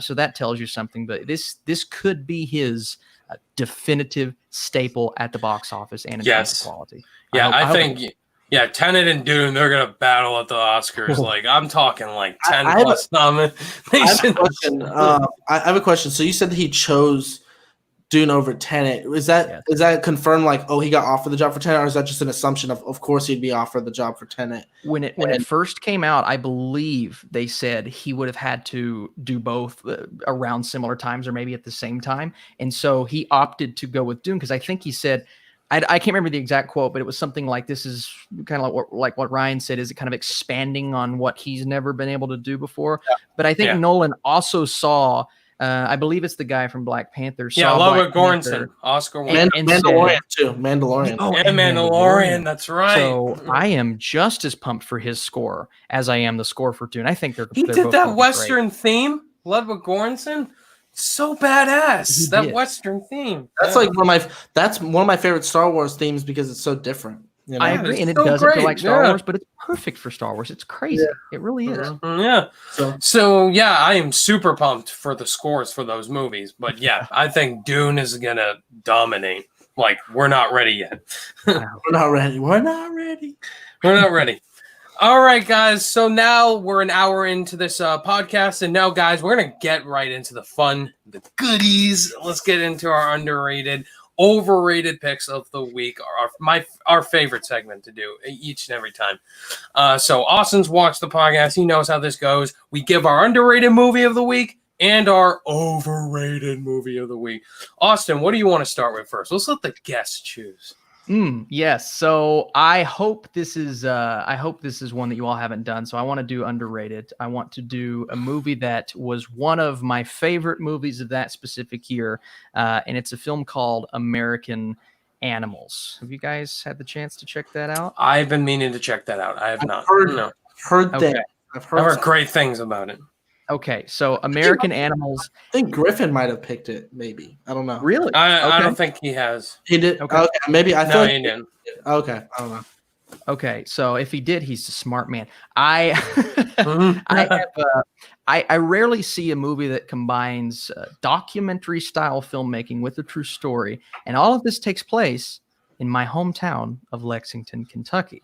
Which is one reason why it means a lot to me. But this movie stars Barry Coogan, Evan Peters, a really good cast playing these guys who opted to pull off one of the biggest heists, money-wise, in Kentucky history. They were going to steal something very special from the Transylvania, I believe it was the library at their university. So it just kind of goes through their lives and tells, we want to do something different. We want to do something that, is going to make a difference in our lives and blah, blah, blah, and do something crazy. But with that, it also shows us partially a documentary interviewing the actual individuals who pulled off the heist. So it's part documentary, it's part artistic filmmaking, and it's directed by a guy by the name of Bart Layton. And the reason this movie failed at the box office, didn't get an expanded release after it came in a couple of theaters, is it was produced by MoviePass. Oh my goodness. Oh, wow. And really slowly went downhill, lost money, didn't get the chance to expand theaters, and a lot of people didn't get the chance. I didn't even know MoviePass did that. And most of their movies were terrible, but American Animals was my top 5 of that year. Now, granted, it does mean a lot where it's my town and all this stuff, but I mean, the cast, you got Blake Jenner, who's been in a couple of movies, and like I said, Evan Peters headlining the entire film, guys. It was really, really good. I encourage everyone. I think it's on HBO if you all would like to check it out. Great pick. I actually, speaking of movies or stuff that's in our small town, I didn't even think about this. Forgot to tell you, on Disney Plus, that show Encore, where they go back to the high school to do the one where it says Satellite High School. That's the one I went to. They did one at my school. Yeah, it's like episode like 4 or something. That's awesome. So I was like sitting there. I was like, hey, that's the building I went into, and it was like a class that graduated like way before me. They were like in like their 40s or something like that. But it was kind of fun. I just felt like I had mentioned that before I forget that. My high school, if you don't see what high school I went to, look up the one where it says Satellite Beach, Florida. That's where I live. So. Wow, that's cool, man. That is awesome. Searching it right now. I'm just kidding. All right, Colin, what's your underrated? My underrated is a movie that it's just so fun. It's such a blast. If you got kids, watch it. If you don't, watch it. It's so great. And that is a movie, I believe it came out in 2017, the Captain Underpants movie. That movie freaking... Which one? Captain Underpants movie. Oh, that's good. Nice. The movie is so funny. It's so clever, and it's so cute, and it's got the most dreaded thing in comedies that we say can't work, but it does work. It's the poop joke. And they do poop jokes, they do fart jokes, and they're actually funny. They're well written, they're clever. Ed Helms? Yes. And you got these kids, who's the famous comedian? Kevin Hart is also in it too. Kevin Hart. They've got these kids who are, not the greatest kids in the world. They're doing things. They create Captain Underpants or whatever and stuff. You guys all know the story, I'm pretty sure. But what's cool about their characters is they're the smartest people in the room. They're outwitting everyone. They're not just jackasses. They're like actual kids that are just clever. And it was just I had a blast watching. I watched it on Netflix, I think, and I was just crying, laughing the whole time. It's just one of those movies you watch and you're just like so glad and you're upset that you never watched it in theaters, but total blast, and I highly recommend watching it because I don't think you got enough appreciation because Captain Underpants, those books, like it's like those silly books we read when we were in elementary school. They were silly books, yeah. But it was a really funny movie, and it was critical success. It got it's like in the high 80s, I think, on Rotten Tomatoes. So 80s, definitely. All right, I saw that movie in theaters. It was fun. I enjoyed it. So my underrated is an Antoine Fuqua movie. Colin knows what it is. Southpaw. Yeah. Oh, yeah. Southpaw. When you talk about Jake Gyllenhaal performances, this is one of my favorites from him. And not enough of the movie fan or the audiences have seen this movie. It's so great. Jake Gyllenhaal spoiled the trailers. I won't. Yeah, they spoiled the trailers, kind of. Yeah. Rachel McAdams is also great. The actress who plays Jake Gyllenhaal's daughter was great in here. One of my favorite child actor performances of all time. She's been in some other stuff too. I can't remember. I saw her something else. I don't remember. But yeah, Southpaw, amazing boxing scenes, really dramatic story all around. Gyllenhaal, one of his best performances. And Antoine Fuqua's direction. I love Antoine Fuqua's director, and this is one of my favorites from him. It came out the same year as Creed, which I think that's why I got overshadowed. Yeah, Creed. Yeah. I think Creed was still the better movie, but Southpaw was, I think, a little predictable, a little formulaic, but it was Jake Gyllenhaal. Dude, I'm biased towards Jake Gyllenhaal, so of course he's an amazing actor. Who doesn't love Jake Gyllenhaal? Did you have any thoughts on the movie before we move on to Overrated? No, that's a very good. Both choices are very good. I remember being really upset. I don't think Captain Underpants got nominated for Best Animated Feature, and I want to say that was the year. Was that Boss Baby? It was a year that another one got nominated. And Lego Batman. Yeah, they never get the animated movies right. And on the surface, it's like, oh, Captain Underpants. But I'm with Colin. I thought it was really fun. And Southpaw, I've had the debate before. Someone was strongly in favor of that being better than Creed. And I don't think it's better than Creed, but I think it deserves to be seen a lot more than it was that year. So both good choices. Yes. I think the marketing... Think about that, too. This was after Gyllenhaal was in Nightcrawler. The muscle he gained. Yeah. Damn. The reason why it didn't do so well, I think, too, is the marketing was pretty bad. I think the marketing was not good. Yeah, they kind of spoiled in the trailers, but yeah, that's fine. All right, so now let's get going. Colin, you told me you had an overrated. Do you want to go first on this one, Colin? Because I'm curious. Actually, I kind of want to kick it off with Austin. Let's get controversial. Okay. All right, Austin, what's your overrated? Controversial. All right, so I wanted to get something. I don't know how strongly, because this is not one of his, and I say his being Martin Scorsese. This is not one of his most beloved movies, but it is one of his high-rated movies, Mean Streets. I don't know if you guys have seen Mean Streets, one of his first films. I have not, no. It's got a 96 Metascore, and it's got very high ratings on most of the sites I've been on. And I watched it, and you know what? It's fine. It's fine. But when people are talking Martin Scorsese, I always hear a set number of movies, and I normally agree. It's like, oh yeah, Goodfellas. Oh yeah, Raging Bull. Departed. We talked about that earlier. The Departed. Oh my gosh. Wolf of Wall Street. And he's such a good director. And then he puts out something like Mean Streets. This was one of his first films, right? So it's understandable. Yeah. But it also came out around the time of A Raging Bull and all of these movies. So I know he had it in him. But how could a movie like that stars Robert De Niro, Harvey Keitel, David Proval fall so flat and be so boring? This movie bored me to tears, and it was so amateur. It just didn't feel like it was amateur. Yeah, and I know we're talking about the mastermind here, one of my favorite directors. But I'm here to say that Mean Streets, in my opinion, is massively overrated and should not be in the conversation as his best movies, and should be in the conversation of his worst of all time. So I think Mean Streets is highly overrated. Okay. Yeah, I haven't seen a lot of his earlier work. I mean, I've seen Raging Bull and Taxi Driver, but I think that might be it. Colin, I did tell Austin some of your overrated. I want to hear Austin. Okay, yeah. So you want to hear some of my overrated picks? I've been controversial on the podcast. So my most one, I'm actually Austin. I believe you know about this one. I've told you about this on Twitter. Mad Max Fury Road. That's my big one. I've seen you talk about that before. Yeah, it hurts. Mad Max Fury Road. Eternal Sunshine of the Spotless Mind. Brian and I both. I agree. That was highly overrated. Y'all get out of here. Don't listen to them. I'm gonna wait. My son. That one. My favorite genre in film is coming of age. And so 80s movies is big for me. All right. And I feel like there's so many that do this so much better than the one that's kind of the crown jewel of the genre, and that's The Breakfast Club. I've never really connected with that. You know what? I love, but I'm much more of a Ferris Bueller guy, so I could see that. That one doesn't. I was a Fast Times at Ridgemont High or like Dazed and Confused kind of guy.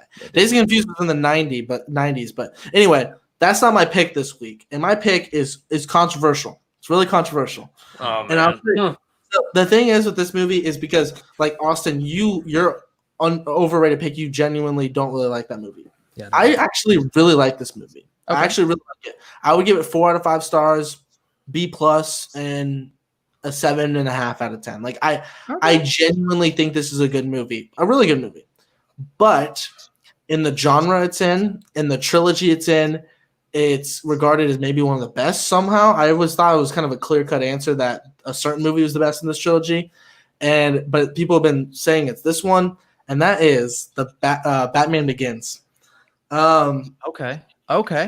So I don't know how you guys feel about that. All right. So I've been seeing that movie's amazing. I've been seeing some things online. People saying, "See, I thought it was always kind of clear to me that it was The Dark Knight, then The Dark Knight Rises. I liked second best, and then Batman Begins was a distant third to me." And I always thought that was kind of clear. And then as I've gotten older and I've become the part of the movie community on Twitter, it was always like The Dark Knight Rises is the third, and Batman Begins maybe even is the best. I know Sean Chandler feels that way. Mm-hmm. I know a lot of people feel that way. They say Batman Begins is their favorite, and I really enjoyed it. But something about the movie kind of feels forgettable to me. I don't know what it means. I think it's a great origin story, but I feel like I'm just essentially waiting to get to The Dark Knight, which is one of my favorite movies of all time. And then The Dark Knight Rises, the villain is much more memorable to me. Obviously, Tom Hardy's Bane, and then Heath Ledger's great. And then the conclusion to the trilogy was so rewarding, and I just feel like Batman Begins is just kind of there. And I think it set up some great things, like with the realistic approach to the Batman character and whatnot. And I wouldn't call it overrated, but I've been hearing people saying it's one of the best. It's the best in the Dark Knight trilogy, and I've always thought it was always clear as the Dark Knight. And I was like, oh, that's interesting. Again, a movie I really like. I'm just not thinking it's a masterpiece like everybody else does. I wouldn't even say it's my top 15 comic book movie. Okay. See, I wouldn't disagree with a lot of stuff that you said. I think it is clearly not number one, right? I think The Dark Knight is number one easily. And then when I see people try to argue that, I'm just like, really? You know, it's like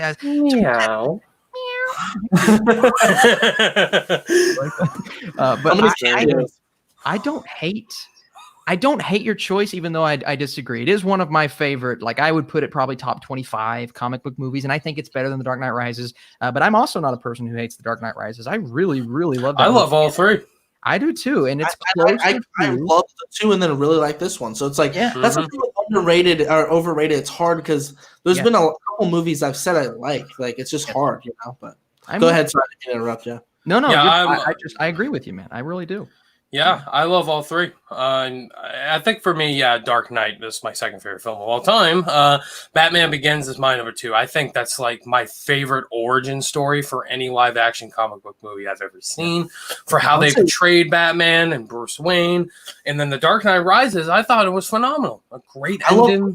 I think Wonder Woman's origin story just really, after I rewatched that recently, and then Man of Steel too, I think really hit me as well. I agree. The first Iron Man feels great. I think the first Iron Man. I see. This is where this is started. People were talking about origin stories, and I recently saw Iron Man. That's how this has started. I saw Iron Man for my MC rewatch. And I was like, this is a way better origin story to me than Batman Begins. I take Iron Man over Batman Begins any day of the week, 7 days, twice on Sunday. I'm not mad at that. I just connected with the Batman character more because of Nolan's trilogy. And with Batman Begins, just how they set the whole movie up, just something I'd never seen before. And the Spider-Man origin story I prefer over. Yeah, that's a good one, too. Spider-Verse, too. Miles Morales. It's so amazing. Yeah. I think that's the best origin story for me. That movie's almost perfect. I love it so much. Great movie. All right, so now let's get to my overrated. And I'm actually not going with an Oscar movie. So I'm going with the Disney movie. He usually does the Oscar bait movies. Yeah, the Disney movies. All right. So I'm going to go with a Renaissance movie, The Little Mermaid. That's a great pick. Yeah, I actually agree. Besides Ursula and besides the songs, I can't stand The Little Mermaid. I can't stand Ariel. I can't stand the whole story with Ariel. She's such an underdeveloped. I just don't care about Ariel. I just don't care about her as a character. Trying to make her. You hate redheads. No, no, just like an angsty teenager who wants to marry a human and stuff like that. And just when Ursula takes her voice and all that, I wasn't mad about that, but just the whole story all around I don't connect with The Little Mermaid. Love Ursula. She's easily one of my favorite Disney villains, but yeah. And the crab. Or the lobster? What's it? Sebastian, great. Sebastian. Love Sebastian. Oh, yeah. Out of all the Renaissance movies, that's the one I probably rewatched the least easily. Yeah. And for the live action one too. I'm very excited for it. But as a Little Mermaid person, when people say this is like the best Disney movie, I'm like, have you seen Lion King? Come on. The most Aladdin. The most underrated Disney Renaissance is Pocahontas, bro. That's like Tarzan. Pocahontas is my third favorite. It goes Lion King, Aladdin, Pocahontas, bro. Pocahontas is great. No one gives it enough credit. God, this is awful. Sorry. Anyway, funny though, I've never thought about Little Mermaid. Well, I've never thought about Little Mermaid, but that is kind of telling how I feel. I like it when I watch it, but when people put it up there, I think I'm with you, Ryan. I'm just like, y'all seen Lion King? Like, y'all seen Emperor's New Groove? Come on, Emperor's New Groove. Big Hero 6. Big Hero 6. Big Hero 6? Yeah, come on now. Tangled? Yes, Tangled over Frozen all day, fellas. All day. Yeah, Tangled's amazing. But yeah, I'm not on the Little Mermaid hype train. All right, so that was our underrated and overrated pick of the week. Love doing those things. Those are some good picks, man. Yeah, I wasn't gonna get as angry like with Colin's pick. I usually do. Anyway, breathing exercises. yeah, like and like Edward Norton. Oh, he said, Austin. He said Boyhood one time, and I lost my shit, bro. Wow. Because I'm a big Richard Linklater guy. I love Richard. Like And School of Rock too. Like Birdman and Let's Boyhood, go. man. School of School Rock. of Rock. Yes. Yeah. So anyway, guys, let's go to our game. What is it? Boom or bust? Is that one? Okay. I guess I'll introduce it because I'm hosting it. So yeah, Boom or Bust. This is what we'll do. I'm hosting. I'm Colin Williams. Welcome to the show. This is Boom or Bust. Da, da, da, da, da, da, da, da. I just did the Once Upon a Time Hollywood theme song or whatever. So these are the rules. I'm not keeping. Really, I'm not going to keep score or anything. We're just doing this for fun. We'll just make fun of each other for our right and wrong answers or whatever. I'm listing a movie. We're going to alternate who goes first in the turns. Austin, you're basically just going to guess how much money you think it made. And then if you think it was a boom, if it made any sort of money. How we're factoring that in is if we're going to look at the budget. I looked at the budget. And then we're going to double that with the marketing costs. That's the all-in budget. So if a budget's $50 million, we're going to say the budget's really $100 million. And so if it made $180 million, they made some money. But if it made $80 million, then they obviously lost money or whatever. Okay. So does that make sense? So if it made money, it's a boom. If it got anywhere below that or at its budget, it's a bust, right? Yes, it's a bust. Okay. And then even if let's say, we'll just do that for argument's sake. Then that's it. I think that's it. So just guess the box office, and then if it's a boom or if it's a bust. Austin, because you're our guest, I'll let you go first. We got 10 movies that we'll list off. This is a movie I've actually never seen, but it had Brad Pitt in it, so I thought it was kind of worth noting. 7 Years in Tibet. How much did this make, and was it a boom or a bust? Never seen that movie. Oh, gosh. Me neither. How much did it make? Goodness gracious. Well, since I know nothing about it, I'm going to throw out a number. I'm going to say $40 million. And I'm going to say it was a boom. A boom. Okay. I'm going to say $35 million. I'm going to say bust. Okay. So it was a bust. I'm going with, but it made $131 million. But it had a $70 million budget, so we double that. That's $140. Okay. Wow. You know what I'm saying? So you got it. So it probably lost money. So that was pathetic. But anyway. All right. Number 2, Ryan, you can go first. Okay. Over the Hedge. Oh my God. How much did it make? Boom or bust? I'm gonna say 300. I'm gonna say 370 million. And I'm gonna say it's a boom. Okay, Austin. I'll say 400 million, and I'll say it's a boom. I hate to agree. Okay, you're right. It was a boom. You guys were pretty much spot on. Ryan, you were a little closer. It was $340 million on an $80 million budget, so it did pretty good for itself. Yeah, did pretty good. It's a good I think it's an underrated movie. I actually really enjoy it. The Cheetos sequence where they open the bag of chips or whatever was like that was cinema. Cinema peaked at that moment, and they just everything went downhill. That's what Scorsese meant when he was talking about cinema. Okay. Yeah, that's what he's talking about. Okay, that's what he meant. Austin, I'll let you go. This is the Eddie Murphy comedy Coming to America. How much did this movie make, and was it a boom or a sequel? I'm gonna say Coming to America. Oh, factor in how old it was. I would say 120. I'll say it was a boom for the time. Okay. Ryan? Yeah. Yeah, I'll go 140. Boom. Boom. It was a boom, but it actually made more. It made $288 million on a $36 million budget. Wow. What year did that come out? Do you know? 1988, I think, maybe something like that. 88, right? Well, 89, maybe. Yeah. Tells you the star power of Eddie Murphy at the time, though. I mean, my goodness, that's a lot of money. Yeah. Yeah, he was. Yeah, dude, he was in his prime for sure at that time. He was doing comedy and all that. All right, next up, Ryan, you can go first. The girl next door. Oh my god, I hated this movie so much. I actually like this movie. This was in my top 10 worst of 2016. Oh no, you're thinking the wrong one. You're thinking the wrong one. Oh, the Jennifer Lopez one. No, you're not thinking of the I was thinking of the Jennifer girl Lopez. on the train. The girl on the train with Emily Blunt. The girl next door is the it's came out like the early 2000s. It's got Emilia Hirsch and this blonde haired girl she's in The Ranch, the Netflix show. I can't remember her name off the top of my head. Oh, okay. No. I was thinking the girl on the train with Emily Blunt. I'm gonna say this is a bust off the bat. I'm gonna go 80 million for that. Okay. Mm-hmm. I'll say bust too. I'll go lower though. I'll go about 40 million. Okay.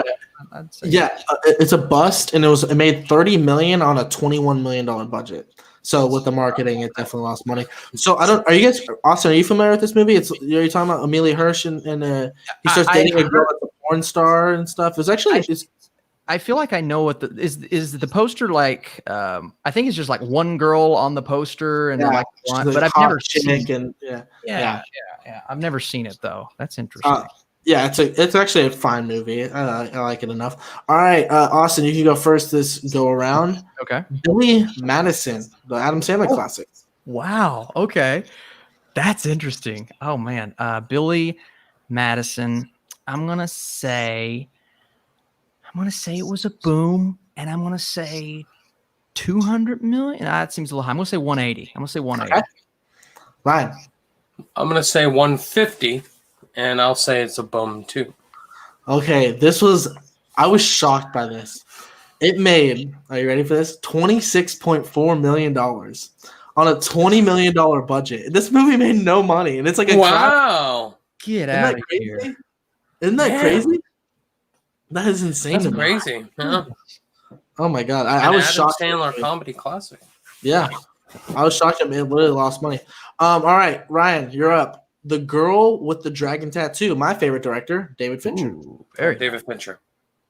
I know this was a bust. This did horrible at the box office. 50 million. Okay.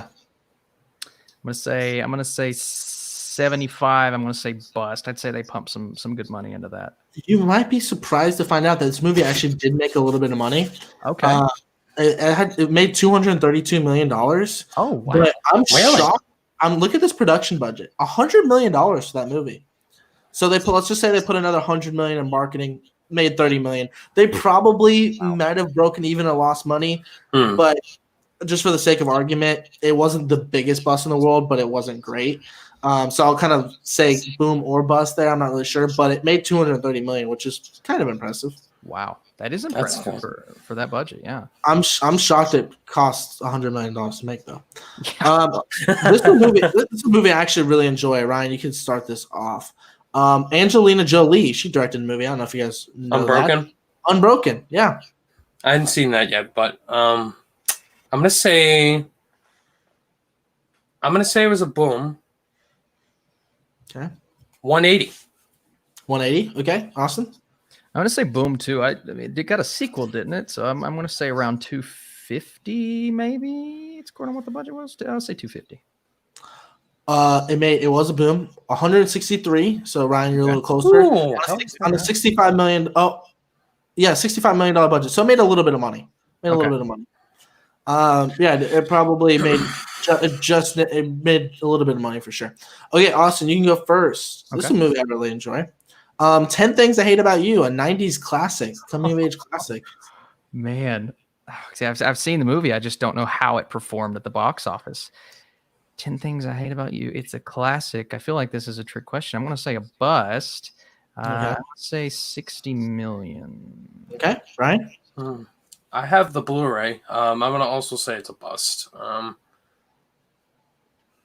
go around 70 million. Okay. It's hard to say. It made $53.5 million on a $16 million budget. So maybe broke. I don't know how much you put into marketing for a movie like this. So It's kind of on the edge. It's one of those on the edge ones where it made maybe a little or lost a little, or it broke even. It's kind of like in that weird middle ground, but it made 53, about what you guys were thinking. Okay. Another movie that's considered kind of a classic, White Men Can't Jump. Ryan. Man. Tough. All right, I'm gonna say this is a boom. I'm gonna go 100 million. Okay. I'm gonna go opposite just for competitive purposes. I'm gonna say it's a bust. I'm gonna say it's a bust. 80 million. Oh, yeah. You guys were close. $90 million is how much it made on a $31 million budget. So I'm guessing it probably made a little bit of money. Yeah, that's a boom. Yeah, boom. Yeah, it probably 60 million all in or something around that. It's probably made a little bit of money. All right, for our final one, you guys are doing pretty good, better than the last time we played. Yeah, way better. I was really mad. Me and Sean. Jared, Jared. Oh, Jared. Yeah. You and Sean did the movie release dates game when you guys the movie release dates. Yeah, you guys did excellent in that. Murder, and then Griffin and I did Ron Refresh, and he destroys me. But Murder on the Orient Express, Austin. Oh man, the Kenneth Branagh one. Okay. Yeah, Kenneth Branagh. Yeah. Starred in it. God. That movie's awful. Okay, I'm gonna say boom, because it's a sequel, confirmed. I'm gonna say oh my God, 210 million. Okay, right. This movie's not bad. Worse than Artemis Fowl. Oh my God. Yeah, I'm gonna say this is a bust. 190. This movie made a lot of money. My God. $352.8 million on a $55 million budget. What? It banked, man. He took that check to the bank, man. Yeah. I mean, also, they confirmed the sequel, which is crazy. Also, Ryan, I think I might hear a little bit of echo if you want to turn down your headphones a little bit. Just heads up. And yeah, that's it. Good job, guys. Awesome. Echo? Is there an echo? I don't hear. I think I could hear myself talking from your thing. Okay. You're good now. Okay. All right, guys. Now we completely skipped over the fan-submitted questions because that was going to be the next one. But anyway, we got a lot of fan-submitted questions. I figure we'd answer these since we do got a lot of time on our hands, gentlemen. Anyway, we got some great questions. Thank you guys, as always, for submitting questions on Twitter and my YouTube community page. Let's start with the Twitter questions first. And as always, guys, you can always leave your questions on my Twitter page or my YouTube community page. That's where I post it. All right, so our first question comes from the lovely Jared Buckendahl over on Twitter. He asked us a very simple question. Where do y'all promote your content? Social media. Social media. That's a great question. Yeah. Do a lot of I have a little Facebook group that I created. It's to send it out to that whenever I post a video. But honestly, like I don't push as much as I should, if that makes sense. I should start tweeting out my videos a bit more after I post. But yeah, not as many places as one would expect. Yeah. Yeah. What about you, Colin? Yeah, I do it on all the main Twitter. Actually, what I noticed about Austin is you got a pretty big following on Letterboxd, and I know you post your link. Yeah. So that probably helps out. That's probably and helps. Yes. Yes. So I do like what I do is basically I just download my thumbnail to my phone and I just post it on Instagram, on Twitter, on Facebook. Say at the title and then put the link there, and then that's what I do. And that's pretty much it. Yeah, I do all the stuff I do. Twitter, Facebook, Letterboxd, Snapchat, Instagram, YouTube community, all that jazz. I love doing Letterboxd, dude. I love Letterboxd. Letterboxd is great. Austin introduced me to Letterboxd. It's great. It's the best. It's great. It just organizes everything. It's not and sponsored. It's a great way to write reviews. We're not sponsored by Letterboxd. I wish though. Anyway. Anyway, the next question comes from a person I don't know, Cody O'Toole. Who's that guy? Oh, wow. He asked us a question. I'm just kidding. Does going to the movie theaters and seeing a movie with someone change your opinion on the film overall rather than going alone? Great question, Cody. Colin? Yes. hated Rogue One when I first saw it, and now I love it. And I think it has everything to do with the people I saw it with.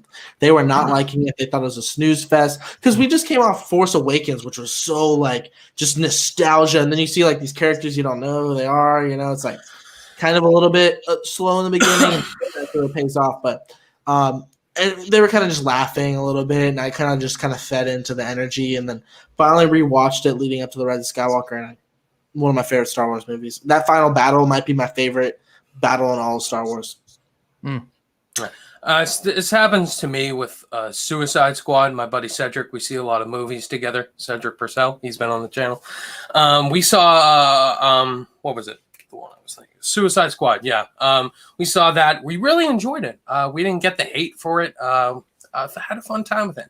But then rewatches it by myself like it even less. That movie's just bad. And it's the reason why it's bad. They only gave David Ayer 6 months to write the script, so it's just not good. Another one, Rise of Skywalker. I watched it with Cedric. Really enjoyed it. And now I hate that movie. I don't like it. I never enjoyed it. I thought it was so okay. Yeah. The opinions are different. When you're with somebody, you enjoy the movie more because you're entertained by it. Well, I think you're more optimistic too, like about just even. Yeah, I'm not like focused on like the reviewing side, but now if I'm watching a movie by myself, I'm able to dive into the film more. And Rise of Skywalker just didn't click with me on the second watch. Yeah, I think that's my problem with the MCU is I tend to watch those with friends, and then some of these lesser movies, obviously not the big ones that I love, but like your Ant-Man and Wasps, your Captain Marvel. I enjoyed that significantly less because the people that I watched it with the first time, they were like, "Oh, that was good," and I'm like, "Was it? Like, was it good?" And then it takes multiple watches to realize, how you actually feel about it, and that's fine. Yeah, so I think it depends on the movie you're watching. Yeah. I agree. Thanks for the question, Cody. All right, we got a few questions from Jacoby Porter on Twitter. His first one is, who's a movie character from the past decade that you saw yourself in? From him, it's Nadine from The Edge of 17, which you think's overrated, Colin. All right, this is an easy one for me. Whiplash. I see myself in Andrew Neiman, Miles Teller's character. I played percussion. I played the drum set. And so the fear he has with J.K. Simmons in that movie. Now, I didn't have an abusive band teacher. That's not what I'm saying. But as a percussionist, you do have that fear of getting, called out for a simple mistake. But I didn't get a chair thrown at my head. But I see myself in that character, playing the drums, wanting to be the best at it, and of course, going through the struggles of being the best that you can and messing up. And I haven't had an abusive teacher, but that's a character I resonated with. Con? So like Jordan Belfort in The Wolf of Wall Street, just like obviously my life. Wow, what a life like I had. I don't know. Typically, probably, not in the. Probably Jack Black in the School of Rock. I'm a teacher, Nice. Just That's like a good comparison. I'm a pretty goofy guy, but like I'm not like as crazy as Jack Black. But I've done some pretty questionable things, but like just like Jack Black has, and that. But like not like I'm not breaking the rules or anything. But I'm just like I'm unconventional with how I do things at certain times, and just his eye energy, and then how he looks at life too, where he's just like, the man it's all about the man. Like the man, Miss Mullins, she's the man. And I just could see myself making a speech like that, and I'm pretty sure I kind of have before, and just unintentionally. So he's got to be one. But then Jordan Belfort's a very close second, obviously. Yeah, Austin. Oh man, mine's a little obvious, so I'll give you two. The first one's Ferris Bueller, which is why I love that movie so much. That's so good. It's so good, man. It's kind of how I was in high school. I was really Bueller. I would leave a lot. I would skip class, and I'd try to make friends with everybody. And I'm like, I want to be the guy that talks and speaks at all of the events, and I was. So it's like that's the kind of guy that I aspired to be, but I was actually a nerd. And then Jack Rayner's character in Sing Street, the older brother. Great movie. Man, I just I have a younger brother, right? So I look at him and not that I relate with certain struggles that he was going through, but in terms of how I feel about my brother wanting him to succeed and, how I approach family in general, just like that motivation you give to your siblings. Like I see myself in that guy, dude. That's the ultimate older brother, and that's kind of what I want to be. So yeah, his character in Sing Street, Brendan, I believe was his name. That's my pick. Great I choice. picked that as underrated one week. Sing Street. I know Sing Street's amazing. Yes. And I would have picked that. I watched that episode, so I would have picked that. But I already picked it. 12. And that's the same thing with because that's more of a that's kind of what you're known for is when you're underrated. So when we had Sean on the podcast, we're like, don't pick Warrior. So we should have told you don't pick. Yes, that's a good pick. Yeah. Yes. Anyway, his second question is, what do you think of the term guilty pleasure? Do you think guilty for liking a movie that others hated? Shouldn't you like what you like? Basically, what's the term for guilty pleasure? That's a great. You did Great a question. Guilty pleasure video, and Austin, it was inspired by what you did. Yeah. And I remember in the beginning of the video, you tried distinguishing. It's kind of hard to determine what even is a guilty pleasure. Is it movies that you actually just feel guilty about liking, or is it movies that you think are underrated? Because I think you did a much better job than I did. And I kind of mixed in the both, like movies that I think are underrated that I actually love and I don't feel guilty about liking it. But then there was some that I did feel guilty, but I know the flaws. Like Spider-Man 3, I genuinely don't understand why people don't like that movie. Like, I actually love that movie. But then I had some on there that were like, I probably shouldn't like this movie, but I do. Like 17 again. I enjoy that movie. Yeah, but I think Austin, you might have a better answer than me because I know you distinguish it better in your video that I watched. Well, I think you're right on the money with that. I think and with the space that we're in, sometimes you get on Twitter and you feel guilty for liking something because it's being berated and destroyed. And it's like, that for me is a guilty pleasure. Like with my film critic friends like you two, it's like I see movies that you just sitting there hating on. I'm like, oh gosh, I kind of enjoyed that movie. So I feel guilty about it. Like by that logic, I should have put The Last Jedi on my list because I like The Last Jedi. Yes, I liked it too. And that's an audience is the same way. You see an audience response to something and you as a critic enjoy it in a certain way. So you feel guilty about it. But I do agree with the sentiment. You should never feel guilty if you like something or enjoy something, but it's seeing those flaws in a film and saying, these are flaws that I can look past, but I acknowledge they're there. See, that's the difference between a favorites list and a best list for me too. I know we title them best movies of 2020, whatnot, but if we actually did a best list and discounted what we believe to be the favorite, the list would be different. Okay, that's just the way it goes. My favorite movies of all time are not the best movies of all time, and I would never claim that to be the case. So it's a very difficult distinction. I just hope people understand what we all mean when we say a guilty pleasure, because we like it. We don't feel bad, but maybe sometimes we do feel a little bit guilty. So that's how I would distinguish. If anything, I almost feel guilty for not liking a movie like Black Panther or Mad Max Fury Road or something like that. Yes. The opposite end of the spectrum. That's very much the case, man. I felt that way about some of these Oscar films before. I'm like, I didn't like it. Why? And then I questioned myself as a critic, But Hollywood, I wasn't a fan of either. Yeah. Okay, but you can't help the way that you feel about that, and you see flaws that maybe someone else doesn't see, and it's a tough distinction, man. It's Birdman for me. Sometimes. Yeah. It's a tough gig.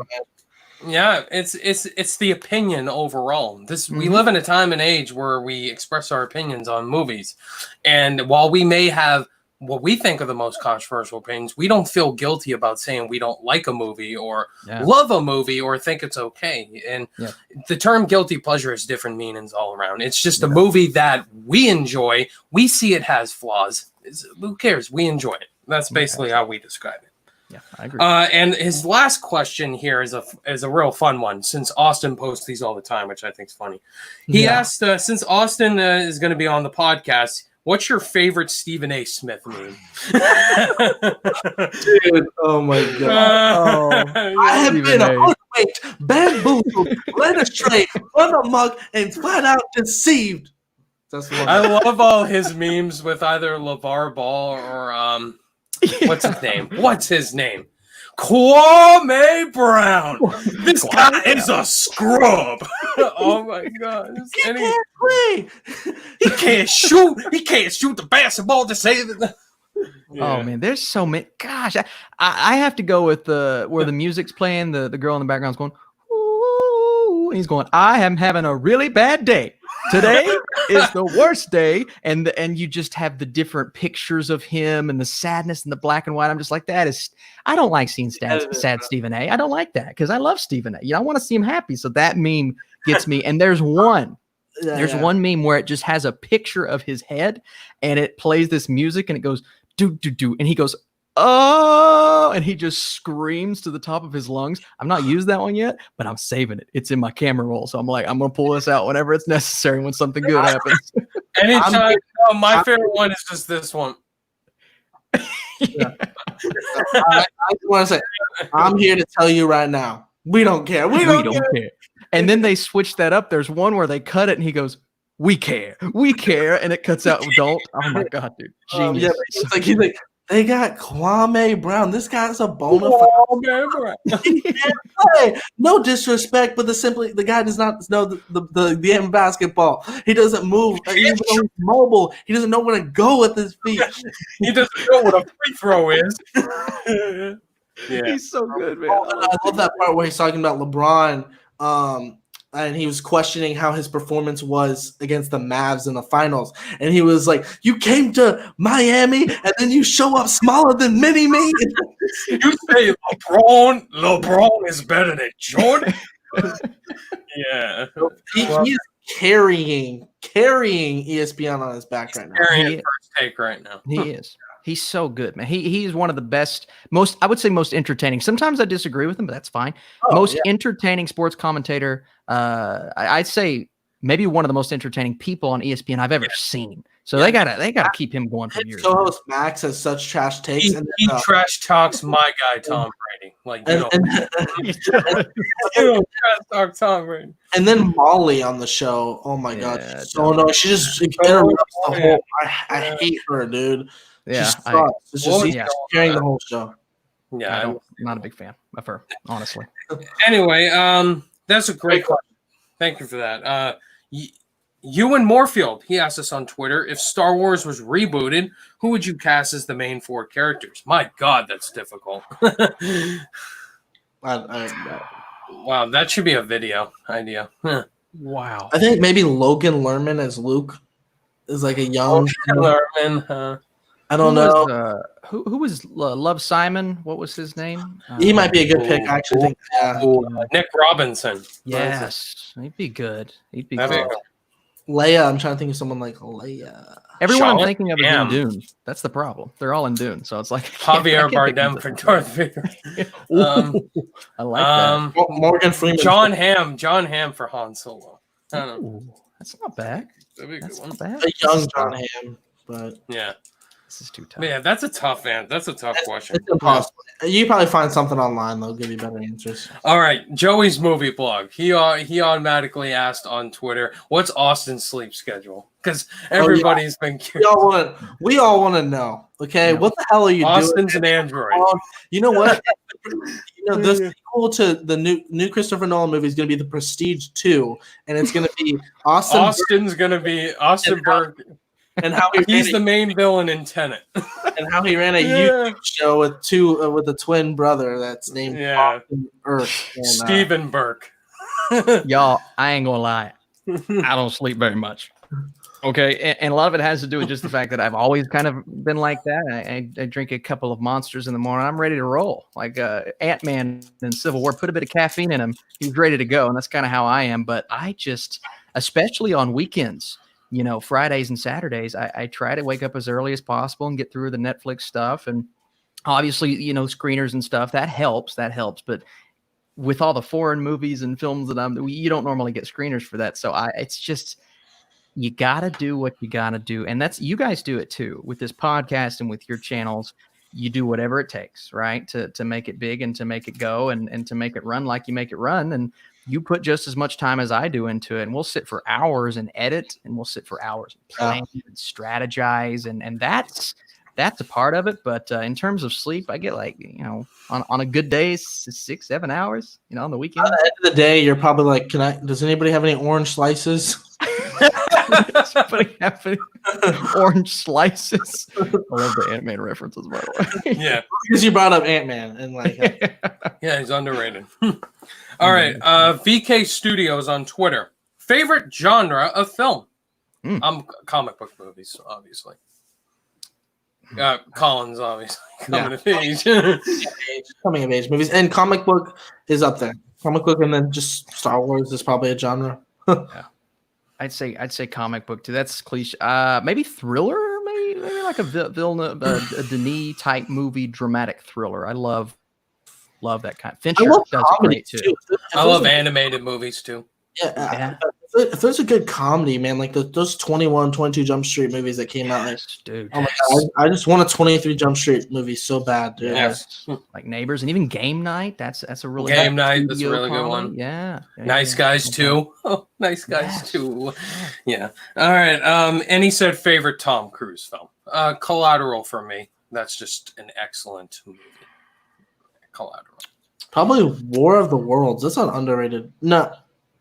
A Few Good Men. Oh, A Few Good Men. No. Oh, that's a good one. It's because he's not an action star in that movie. Like, he's actually acting. Or Edge of Tomorrow.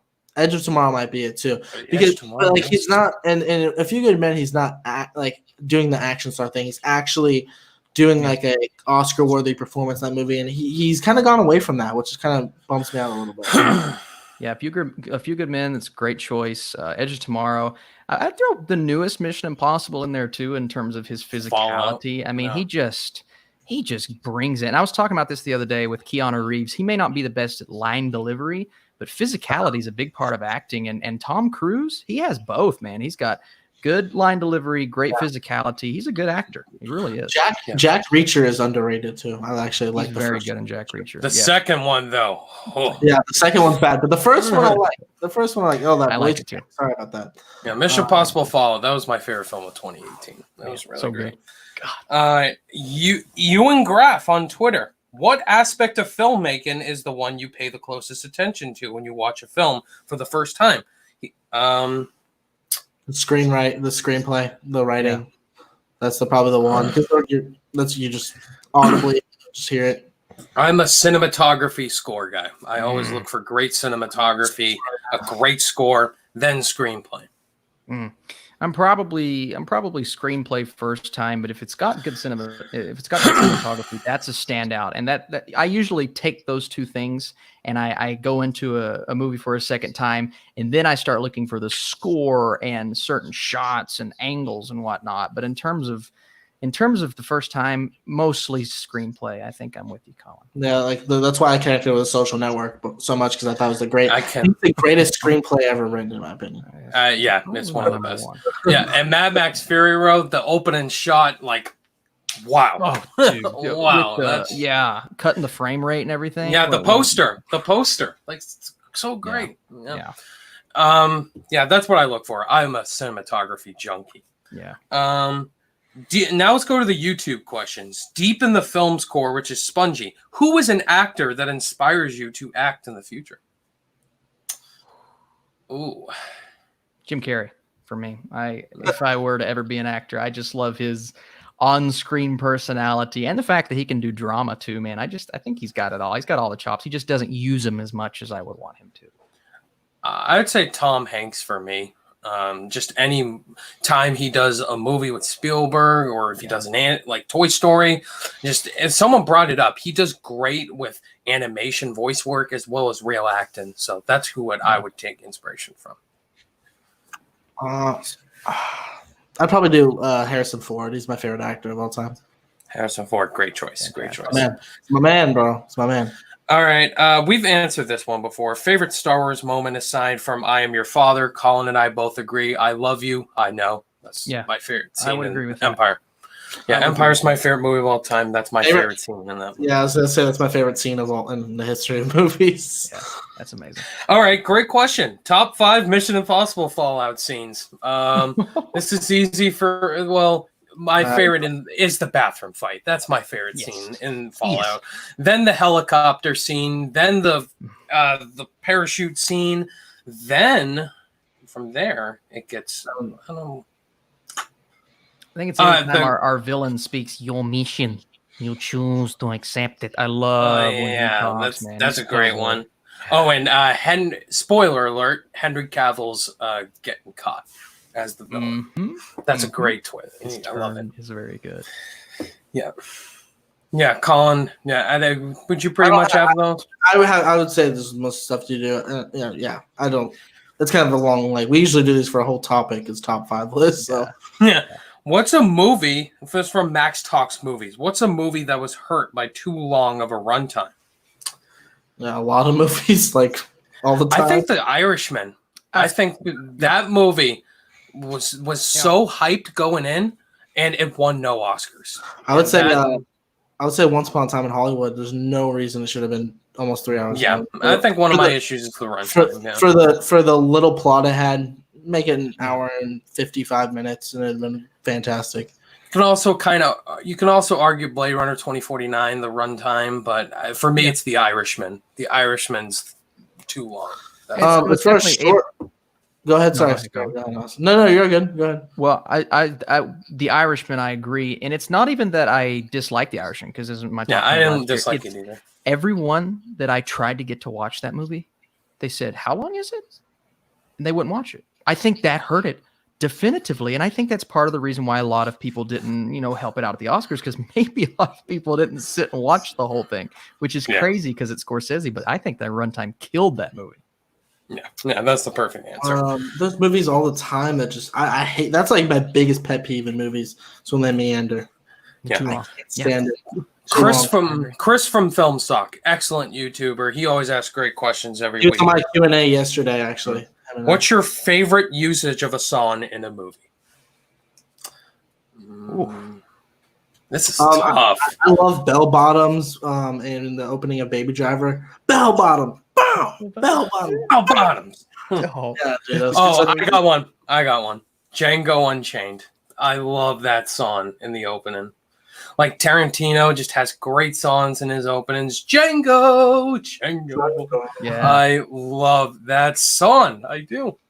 I'm going along the lines of Colin, the same director, Shaun of the Dead. Don't stop me now, when they're all hitting the zombies at the same time. A little bit of Queen there. Oh man, that's got to be the best use. I will say a movie that has a great soundtrack that came out recently was King of Staten Island. It's some Kid Cudi, some Lil Wayne, and that party sequence when he's at the college party. Yes, that song. 3, 4, 5 to the window. I can't rap, but it was good. It was good. Well, and how we cut to the credits at the end with the song that they used in the trailer, man, that was a great soundtrack. Maybe my favorite of the year. Yeah, great. So good.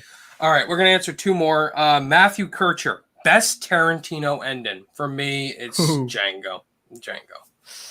There's an argument for that, but I the Pulp Fiction where he's like the one that says "bad motherfucker" on it, and then just gets for me, it's Django. That's my favorite. There's a case for Django though, for sure. Oh, God, I just wish the dog scene in Once Upon a Time in Hollywood was the final scene. That scene was great. That part was cool, like these dirty fucking hippies or whatever. Motherfucker, get out of my house! And then Brad Pitt just. Oh man, that good choice. I think I'm going to go Inglourious Bastards when after I don't want to spoil it, but after Waltz's character moment, Christoph Waltz's character moment, when exactly what you just did, Colin. I think that is like the biggest FU at the end of that movie. I'm just like, oh, such a good ending, such a good ending. Oh, might be his like best made movie. I agree. Like as far as it has none of the fat on it, none of the. He just made a freaking solid movie without. Yeah. And it's taken me a bit to come around on Inglourious Bastards too, but it's slowly moved up that list, man. It's at my number 2 right now. Probably, I think it's his best made movie. I think Django's great and Pulp Fiction's great, but it's a little bit more tongue in cheek. And if you like that, it's great. But for the more accessible to audiences, I think Inglourious Bastards is one I'd introduce people that maybe are not Tarantino fans. Yeah. Go ahead, Brian. Sorry. All right. So the last question comes from my cousin Patrick Preston. What is the creepiest performance in any movie? To make it difficult, let's go with intentionally and unintentionally. Oh, man. That's a tough. For me, I'm glad I revisited this movie because No Country for Old Men, Javier Bardem as Anton Chigurh, just him in that movie, he is a monster. Like, he is terrifying. Like, that scene with have you seen that movie, Colin? Yeah, dude, he's so scary. That one scene with him and Josh Brolin, my God, terrifying. I would say Nightcrawler, Jake Gyllenhaal. He's just he's great creepy, pick. man. Great pick. There's a movie called Under the Silver Lake. I don't know if you guys got the chance to see it, but there's an old man character that's clearly prosthetics and makeup. That is, it's a big character reveal at the end of the movie, so I don't want to give it away. But if you guys have seen that movie, one of the creepiest and scary and just all around weird characters I've ever seen in a film when Garfield's character approaches him. So Under the Silver Lake, it's got some creepy stuff in it. I'll tell you that. All right. Great choice. Great. All right. So now, guys, before we close out the show, we got to go to our movie quote of the week. And Colin, I'm going to have you kick this off. All right. So when we started off the show, I said that I just finished watching This Is the End. This is like the one that had me just on the floor laughing. The scene with James Franco and he's talking to the character that's in Pineapple Express, the one that's got the brace on. I forget his name. But anyway, he's like, he's been eating nonstop. He's been gaining weight since he got here. That fucker's got to go. Go! That fucker's gotta go! And I can remember the way he says it too. The way he says it, he's like, that fucker's gotta go! And I was crying. Like the way his delivery was absolutely perfect, and I was just dying laughing. Fantastic quote. Shout out to James Franco. Me and him look alike. So, and I met him. You did. Yeah. That's cool. That's really cool. So now I'm going to go with my movie quotes. I got to go with The Social Network. This is funny because the opening scene and the final scene, you got to go with the opening scene with him and Rooney Mara. This quote was powerful. Look, you're probably going to be a very successful computer person, and you're going to go through life thinking girls don't like you because you're a nerd. And I want you to know from the bottom of my heart that won't be true. It'll be because you're an asshole. That was such a powerful. And the last one, I gotta mention this one, the other girl. You are not an asshole, Mark. You're just trying so hard to be. Ooh, gut punch, man. Yeah, I actually never even made that connection. I didn't even make that connection. That's great. But yeah, fantastic. It set the tone for the movie. That first quote set the tone for the movie. It did. It really did. Great. All right, Austin. I got to go with an obvious one, and I'm sure it's so quotable. I'm sure someone's already said it, but a movie that a lot of people know me for and know that I love is Ferris Bueller. So I have to go with Life Moves Pretty Fast. If you don't stop and look around every once in a while, you could miss it, man. I watched that for the first time, and I was 6 years old, right? And that stuck with me ever since, and I've used it to try to soak in every single moment, man. So that quote, I think, is one of the all-time greats. I like that one. Yeah. I like the one where he said unbelievable. It's one of my worst performances, and they never doubted it for a second. Yep. And when Cameron's laying in bed and he says, "I'm dying," and his phone rings, and Ferris goes, "You're not dying. You're not you just dying. don't know what to do." Fourth wall broken so beautifully. And the principal is insane. Oh, Rooney. Yeah. Rooney. Yeah, great movie quotes there, guys.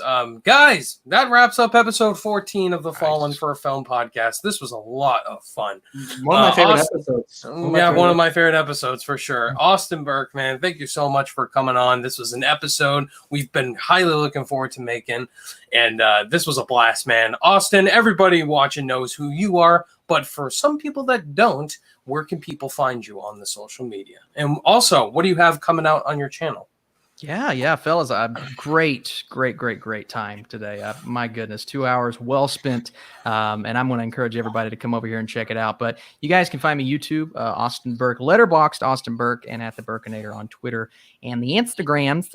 In terms of content, Dark season 3 coming out this week, huge Netflix series, a couple of really good movies, and I'm working on a video called "If the Oscars Were Right Now," meaning talking about the movies that have come out already this year, determining who would be nominated at this point, what the best picture would be, and not as many to choose from as we would normally have. So it's a video that's going to have some weird movies being nominated for that. Sonic the Hedgehog. Jim Carrey, best supporting actor, so we'll just have to see. Vin Diesel, best actor, Bloodshot.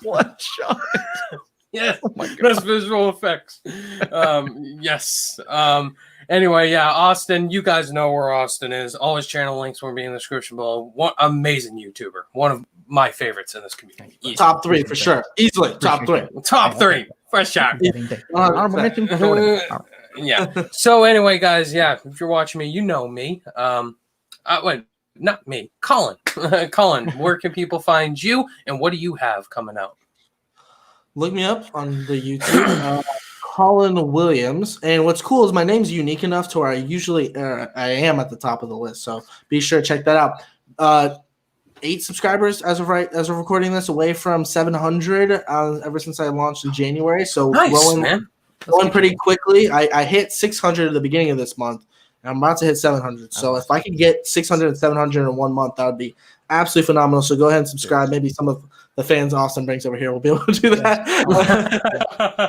Yes. So I'm literally just as big as Austin on Letterboxd. I like review anything I ever see, new or old. Yes. It organizes all my films for me. So C Williams 991 for any movie I ever see, and then on Instagram, Colin Williams Reviews, Twitter, Colin Williams MR. As far as what I got on my channel, obviously, just like every single Monday, 9 a.m. is my Captain America review for my MCU rewatch I'm doing leading up to Black Widow. Hopefully that doesn't get delayed.